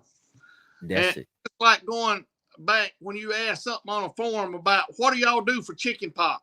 Well, we put toothpaste on it. We put black shoe polish on it. We put this on it. That's chain gang stuff. When somebody goes to the jail or something, if they get a zit, they put toothpaste on it. That's where all that came from. They're on chain gang stuff. Pox is viral, and it goes away in the 7 to 10 days, no matter what you do. And I've heard of people look like Rick, my issue with his taking milk, boiling on a stove, pulling up in a syringe, and giving him a shot, and the pox go away. Well, it's going away on its own in 7 to 10 days anyway. Right. And then if that milk gets in there, it's going to produce a cyst and mess his breast up anyway. But shoe polish don't do nothing. Right. Black shoe polish, toothpaste, and all that, that's just chain gang stuff, man. Come on now. But the best you can get is blue coat with a Genesian violet in and isolate. But see, that's where people's giving wrong information. Quit all that stuff. That's making yourself look ignorant. Yep. I'm ignorant to technology and phones and all this stuff that you do, Jim. I'm ignorant to that. I don't know nothing about it. I have to, rely on you. Right. But when you say something, I listen, But if you hear somebody talking about putting toothpaste on a pot, don't never listen to nothing he says again, because that's bad information. And bad information costs. Yep. I say you're going to learn now, though, or you're going to learn later, but you're going to learn. So if you want to call everything, I can promise you in 5 years, you're going to be getting out the sport, because you ain't going to really have nothing on your yard. That's just that simple. See, they dump chicken litter out for me in Georgia. They take chicken droppings out of chicken houses and use it for fertilizer. They dump 3 tandem axle double axle trailers across the fence row from me one day across my chicken yard. Mhm. When I got home that day, I had white feathers hanging off my fence. The wind that hard, it blew all that chicken litter into my pens. Mhm. It's in my ground. There's nothing I can do about it. Mhm. But if a bird comes through that's infected, it's the Mhm. same thing. Everybody's got it. But the ones that say, well, I don't ever have no sick chickens. Good for you, Mhm. because it's your environment, number one. Mhm. Your cleanliness, number two. Mhm. And your feeding and worming program and no stress is Mhm. what's causing you to succeed. By culling and breeding the best of the best is only going to help out in something else, say cut, station, Right. image, or something like that. Right. Unless you're doing blood tests, you ain't doing nothing to create immunity. That's a very good. You're going to lose something else. You say, we're not breeding nothing to eat. You know, we're breeding something to show. You know, Right. You got to put it all together, you know, to become successful. But I didn't cover a lot on different brands of medicines and stuff this time. I wanted to get in about the water pipe and the scissors and show the main medicines and the one like this, levofloxacin, And the ingredients. The new Baytril, because it's getting weak now. If you have it, use it. I'm not telling you to throw it away, except Safeguard. I hate Safeguard. I hate it. Throw it through the woods unless you got dogs. But if you got Baytril, when you get the end of that bottle, don't order another bottle of that. Go ahead and get you some levofloxacin. You know, update your stuff. Use what you've used to spend your money on, and then when that's gone, update the modern times. You see, Right. Thailand 50 is a thing of the past. Thailand 50 is a thing of the past, huh? Bunch of it and hoard it up if you can find any, because that's behind times anyway. Go ahead and spend on this and be in modern times. I get a little aggravated, but after 7-8 years of this saying the same thing over and over again, it gets aggravating. Right. No, I know it does get aggravated, but Rick, I think, you know, you made some very valid points on a topic that many people don't talk about, is when we was talking about the CRD, how you was saying that, you know, clean water bowls, clean pens and stuff like that really make a difference as far as minimizing the stress on a bird. And like you said, got him standing in mud and all that. And the reason why I'm glad that you brought that up, excuse me, because I hear so many guys saying, oh, you know, a chicken is a chicken and he'll drink out a muddy puddle versus drink out of that water in a cup. And I completely understand that. I'm not debating that. But what I'm saying is that when it comes to that situation is the fact that it's like, why are we promoting non-cleanliness? You know what I'm saying? Like you've been promoting cleanliness. Hey, keep your you know, give them clean water, clean feed, keep them out the muddy pens. It'll minimize your sickness and it'll keep your birds more healthy. That's the way I look at it. But when you promoting, let them drink out of the dirty water, just throw the feed. I just don't understand how a generation is going to be raised not seeing a value in their success directly connected to their health. I don't think they understand how much health plays a role. I think you and I talked about that, and you just said it earlier about way back in the 90s, guys, legends who had access to meds were the king because they had access to meds because they kept their chickens healthy. So where's the transition to where everything is about brood pen and nothing is about health? Everything is about buying a trio. I got the genetics, call everything, and that'll get you to the pay window. When do you think this transition started? People think it's prestigious and they can brag and say, I bought this trio for $3,500. Unless you've been standing there beside them back in the day when everything was legal, unless you were standing there beside them and watching that rooster, or where you're going to the Philippines or Mexico now, if you ain't in the drag pits, why are you going to spend $3,500 on a trio and you don't know what they're doing current? Right. Now the bigger breeders, they got real healthy fowl, and you can get healthy fowl, and you get what you pay for. But if you're just seeing a profile of a pretty chicken, and nobody don't know that man, and you've never seen him, number one, you're probably gonna get scammed, and number two, he might send you a chicken in a box, but unless you've been there in that drag pit and seen him perform, why even buy chickens? You try shoes on before you buy them, don't you? You don't go to the shoe store and say, just give me a box of shoes. Hell, it may be size 12 and you might wear size 9. I don't understand why people do that. Do your homework, get the correct numbers, phone numbers from being scammed. Right. Follow what those people are doing. If you can't afford $3,500, if you spend $500 on chickens, don't go spend $500 on $100 chickens. Go and be friends with that guy. See if you can go to the shows with him and watch him and see what he's doing. And when they take pictures of trophies, 2001 don't matter. 2024, that's what matters. There's a lot of difference between 2001 and 2024. That's 23 years. When you go in there and see them trophies, you want to see 75, 85, 95, 2005, 2024. You want to see where they carried it over the years. And if you can't afford those type of chickens, go and just be around cockers and before you spend your money. And before you pay $3,500 for chickens, buy a $500 fence to put around them and fence that in before you get chickens.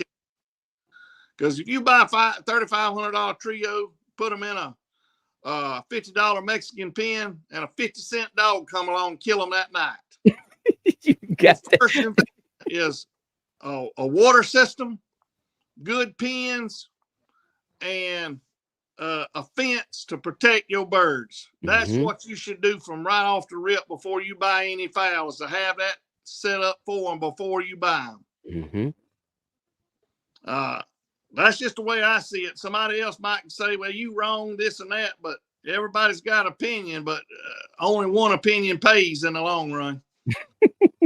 No, that Rick, you're exactly right. I mean, you preaching to the choir, and it looks like a lot of the guys in the comment section agree. I think, that's what makes these interviews so powerful, is that the information is coming from somebody who's vetted, with a ton of experience. So, I'm glad you also talking about a lot of the stuff that you also seen in the comments that I just think is bad advice for the new generation. I'm also glad that you letting them know that health is a major role, and health is what made those guys back in the day, from not saying average guys, but from what they were to legends, because they fowls were healthy.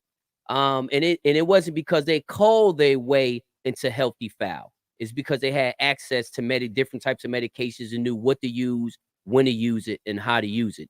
And I don't think we can reiterate that enough, that is key, because again, I think teaching a generation these bad, lazy habits, to me, just hurt the fowl in a long run. You know what I mean? If we're not teaching them how to keep fowl healthy, then the thing that's hurting the most is the fowl itself. I mean, wouldn't you say? It's just like you swimming in a pool. If you can't breathe, you drown. Yep. If you can't breathe, you die. That's just all. If you can't breathe, you can't win. If he can't breathe in a breeding pen, sooner or later he's gonna die in the pen, because of no care. You got to breathe to win. Swimming, or chickens, or whatever it is. If you can't breathe, you're gonna suffocate and die. Right.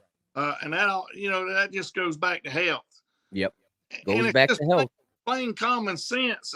Just ask questions, to different people. Sometimes they'll tell you, sometimes they won't. But if it sounds too good to be true, or it's too far fetched, it probably isn't. Right.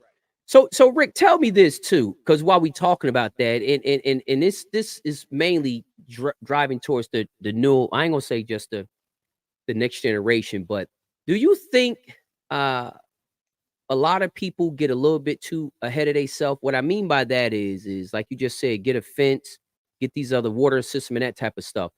Do you think the average chicken owner, I ain't gonna call them breeder, I ain't gonna call them a cocker, chicken owner, do you think the average chicken owner possesses the knowledge to treat the most common, just the most common sicknesses and diseases?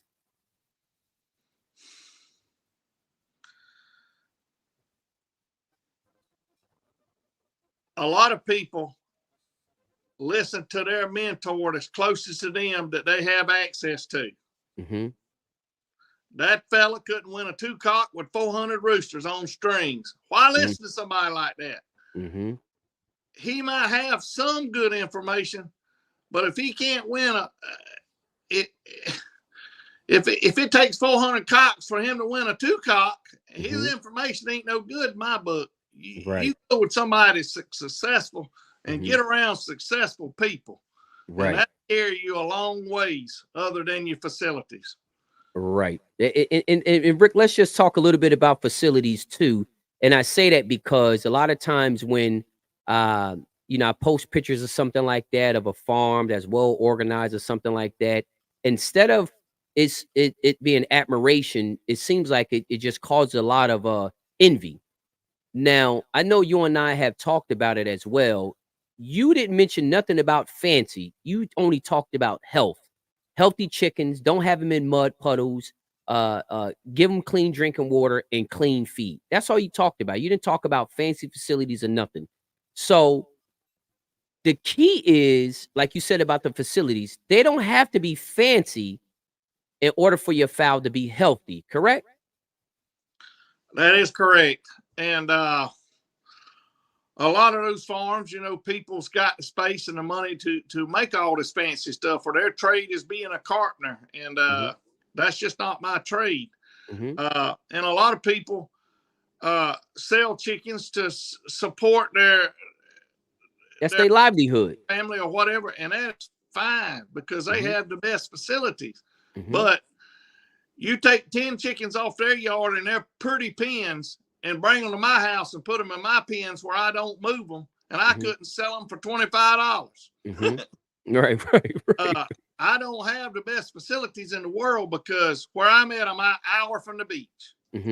Last night we had 65-mile-an-hour winds. I got my pens; they don't move. They're 4x4x4 square pens. That's the best pen I found. The 4x4x4 Mexican pens. You can shade them easier. I staple them to the fence. They in the same place. Every couple years I'll move it, but if I don't move them, I'll add grit and minerals and stuff to the ground. Cow minerals stuff, just throw it in there, But I don't have no fancy facility. But if you take 10 roosters from my house that's bred right and look good, take care of, and you move them to a fancy facility, I can't get $25 for them, but they'll get $250 or $300 for them, or maybe even $500 for one. Fancy and spending a lot of money does it get the ribbons. It's easier and it helps, but in the long run, a small time fella with a garage, one of the best feeders I've ever been around feeds out of a 2-car garage. That's his fly pens because of his elements is in Virginia in the mountains. It's snowing and raining all the time and ice and a lot of wind. And he's got them in a 2-car garage. And when you see him coming, there's a lot of frowns. But it's very minimal facilities. Big, nice facilities doesn't guarantee anything. Right. And just because you don't have nice facilities don't mean you don't need to take care of your chickens. You don't need to have that. Your chickens can be healthy and not live in fancy. And that's another point I think as well, that don't assume because somebody doesn't have a fancy setup that their chickens is not healthy. But also in a row, some of them's got boards around, some of them don't. But what that pen, every one of them pen has is a healthy chicken in it with that automatic water system. Yep. Yep. I'm getting older. All my youngins is grown and working now, so I just got to do the best I can with what I got. And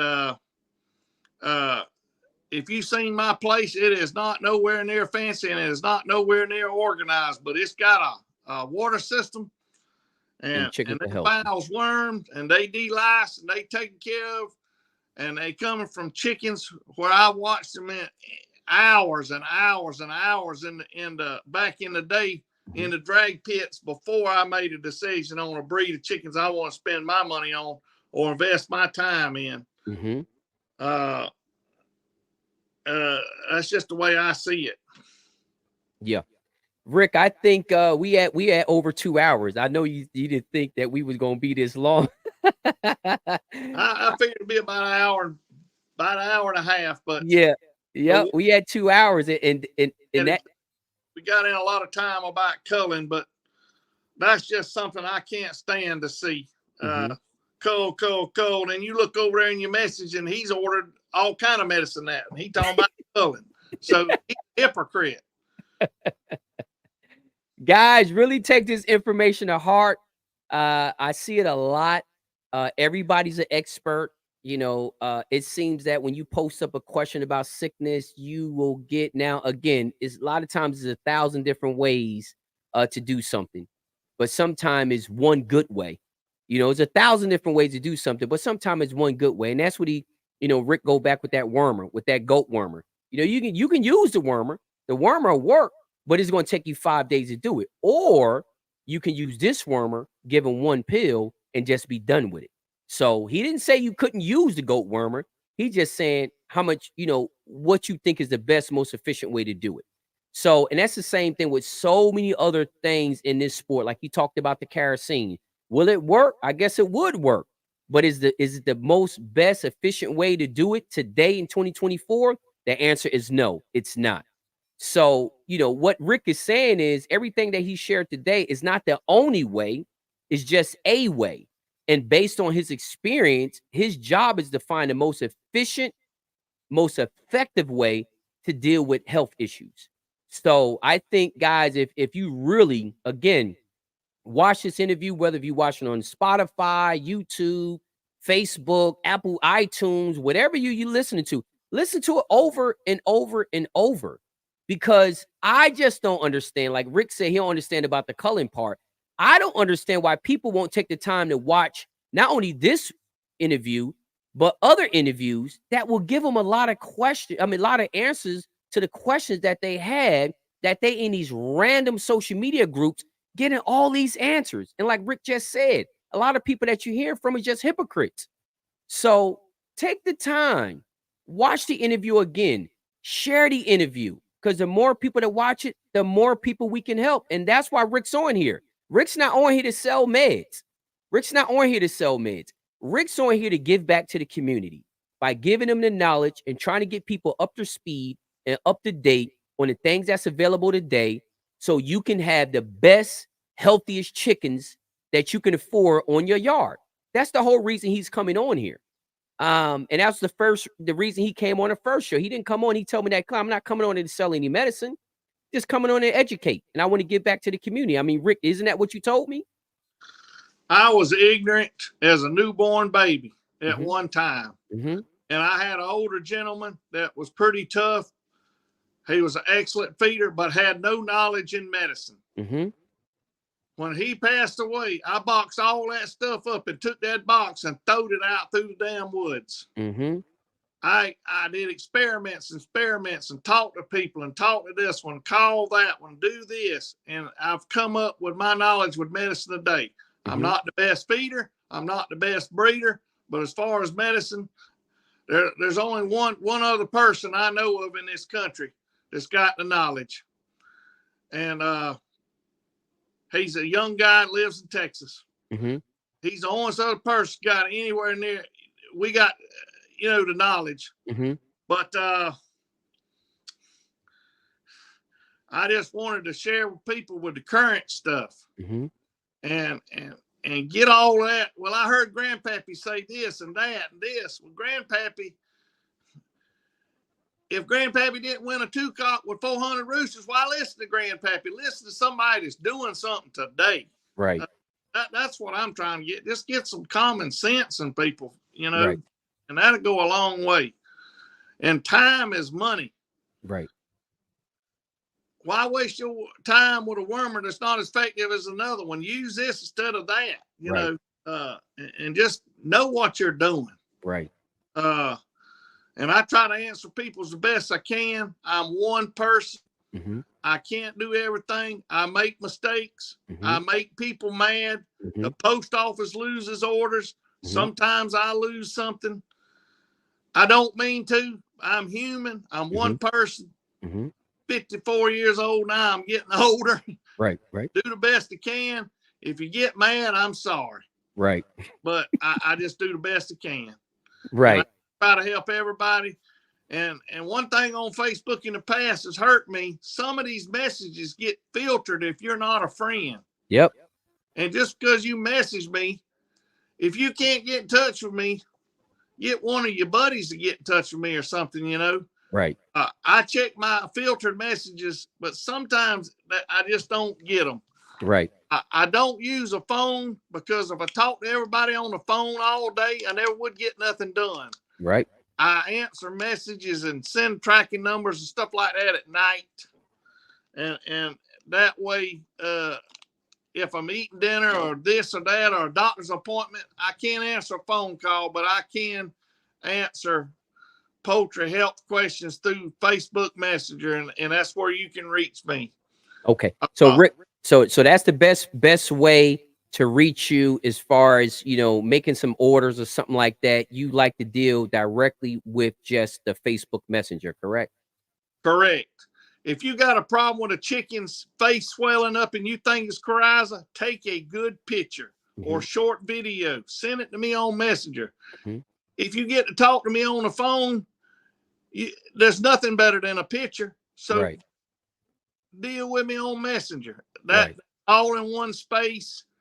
I'm less apt to make a mistake that way through Messenger. And that's just the best way I feel of doing it. But if you text me and don't message me, and your texts roll over because other family and friends are texting me and this and that, I'm gonna miss it. But pretty well through Facebook, that's Facebook Messenger's the way you're gonna get 90% chance, you know, chance of me getting it right. Right. But I don't mean to ignore anybody. Please understand that Facebook filter stuff. You might even be messaging the wrong Rick Hurst. Right. But, in the future, I'm going to have a picture of myself and a dog in my profile. Right. I'm going to change it in a couple of days, and it'll be an English coon hound and myself. See what it looked like today, and that's what it's going to be. Okay. And if you message the wrong person, don't get mad at me because you just messaged the wrong person. You got to get to the right person, and Messenger is the best way. Right. And with Rick saying that, you know, at this day and time, and unlike before, you know, if you wasn't on somebody's friends list, you couldn't even message him. Now you can message him, but it get filtered. And you're exactly right, because I have a lot of filtered messages. You know, Rick is not really going to be taking friend requests. He just made it very clear, very simple. Best way to get in touch with him, the only way to get in touch with him is through Facebook Messenger. I will be posting on a Journey to the Pit page on Facebook the pictures of the biddy program that Rick has written out. I'm going to post those two pictures on the Journey to the Pit page, and I'm also going to post pictures of the two medications two injectables that he just had in those bottles, because I see a lot of people in the comments asking for them. So I'm gonna post those two pictures. And I'm going to post the two flyers for the biddy program. You look at the biddy program and see whichever one works for you. You use it. Both of them is pretty much the same. If you got any questions on how to treat certain things that we have already went over, I'm not going to answer it in the comment section. It's going to be your responsibility to take the time and watch the video over. I'm saying that because I've seen some people ask questions about what Rick talked about in his interview. It's going to be your response. We doing our part by doing the interview. We're not going to give you a summary of the interview. You know, I'm not going to get in the comment section and answer questions that Rick has already answered. So remember, guys, contact Rick, Facebook Messenger only. If you're not on his friends list, stuff get filtered, but he'll get to you on that. I will be posting the 2 flyers of the BD program that he has. Also, the 2 pictures of the most common medications that he feels as though every farm should have. He doesn't know, as far as somebody asks about expiration dates, how good is the medication after expiration date? Rick, I don't think you can answer that. I think the expiration date is the expiration date, or I don't know, correct me if I'm wrong. If you want to give people advice to use it over or whatever.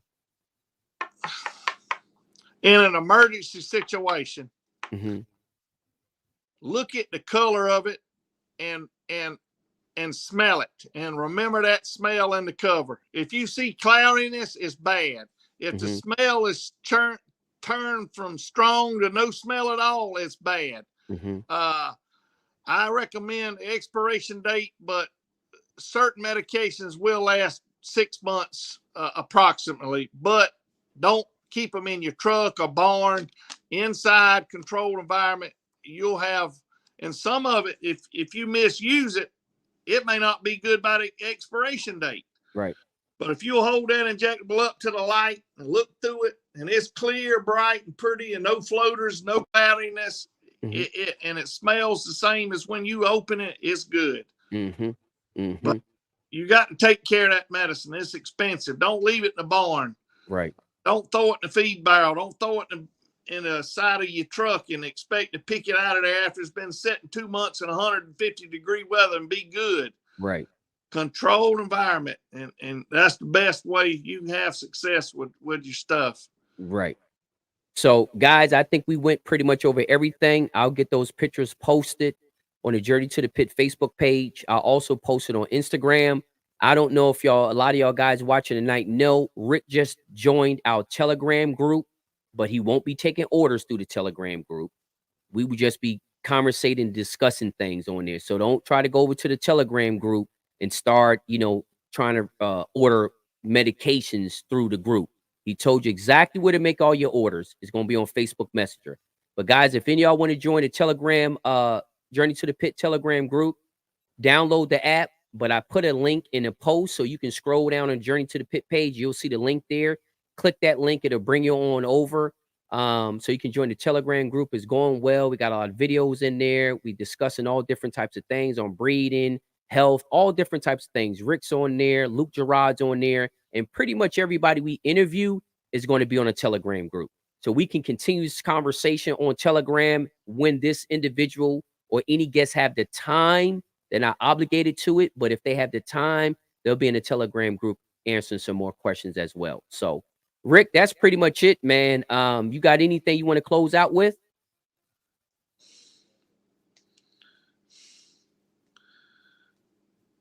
Health is the key. And a key unlocks all doors. Yep. If you don't have the keys, you can't get in nowhere. And that's it. I think you said a mouthful right there. Health is wealth. That's why the 362. If those days ain't right, the last 3 days don't even matter. So, but Rick, that's it, man. We're going to go ahead and close this thing out. I greatly appreciate you coming on Journey to the Pit again, giving back to the community, sharing all wealth of knowledge. And guys, share the interview, because again, the more people that watch it, the more people that we can help. It's on Spotify, it's on iTunes, it's in so many different ways you can watch it. But please do us a favor by sharing it, because the more people that watch it can learn, and we can help them as well. So y'all brothers and sisters, have a great, great night. Rick, you have a good night, and I'll be talking to you soon, brother. All right, fellas, just keep on flying. All righty, brother. Have a good evening. Yes, sir. Okay, bye-bye.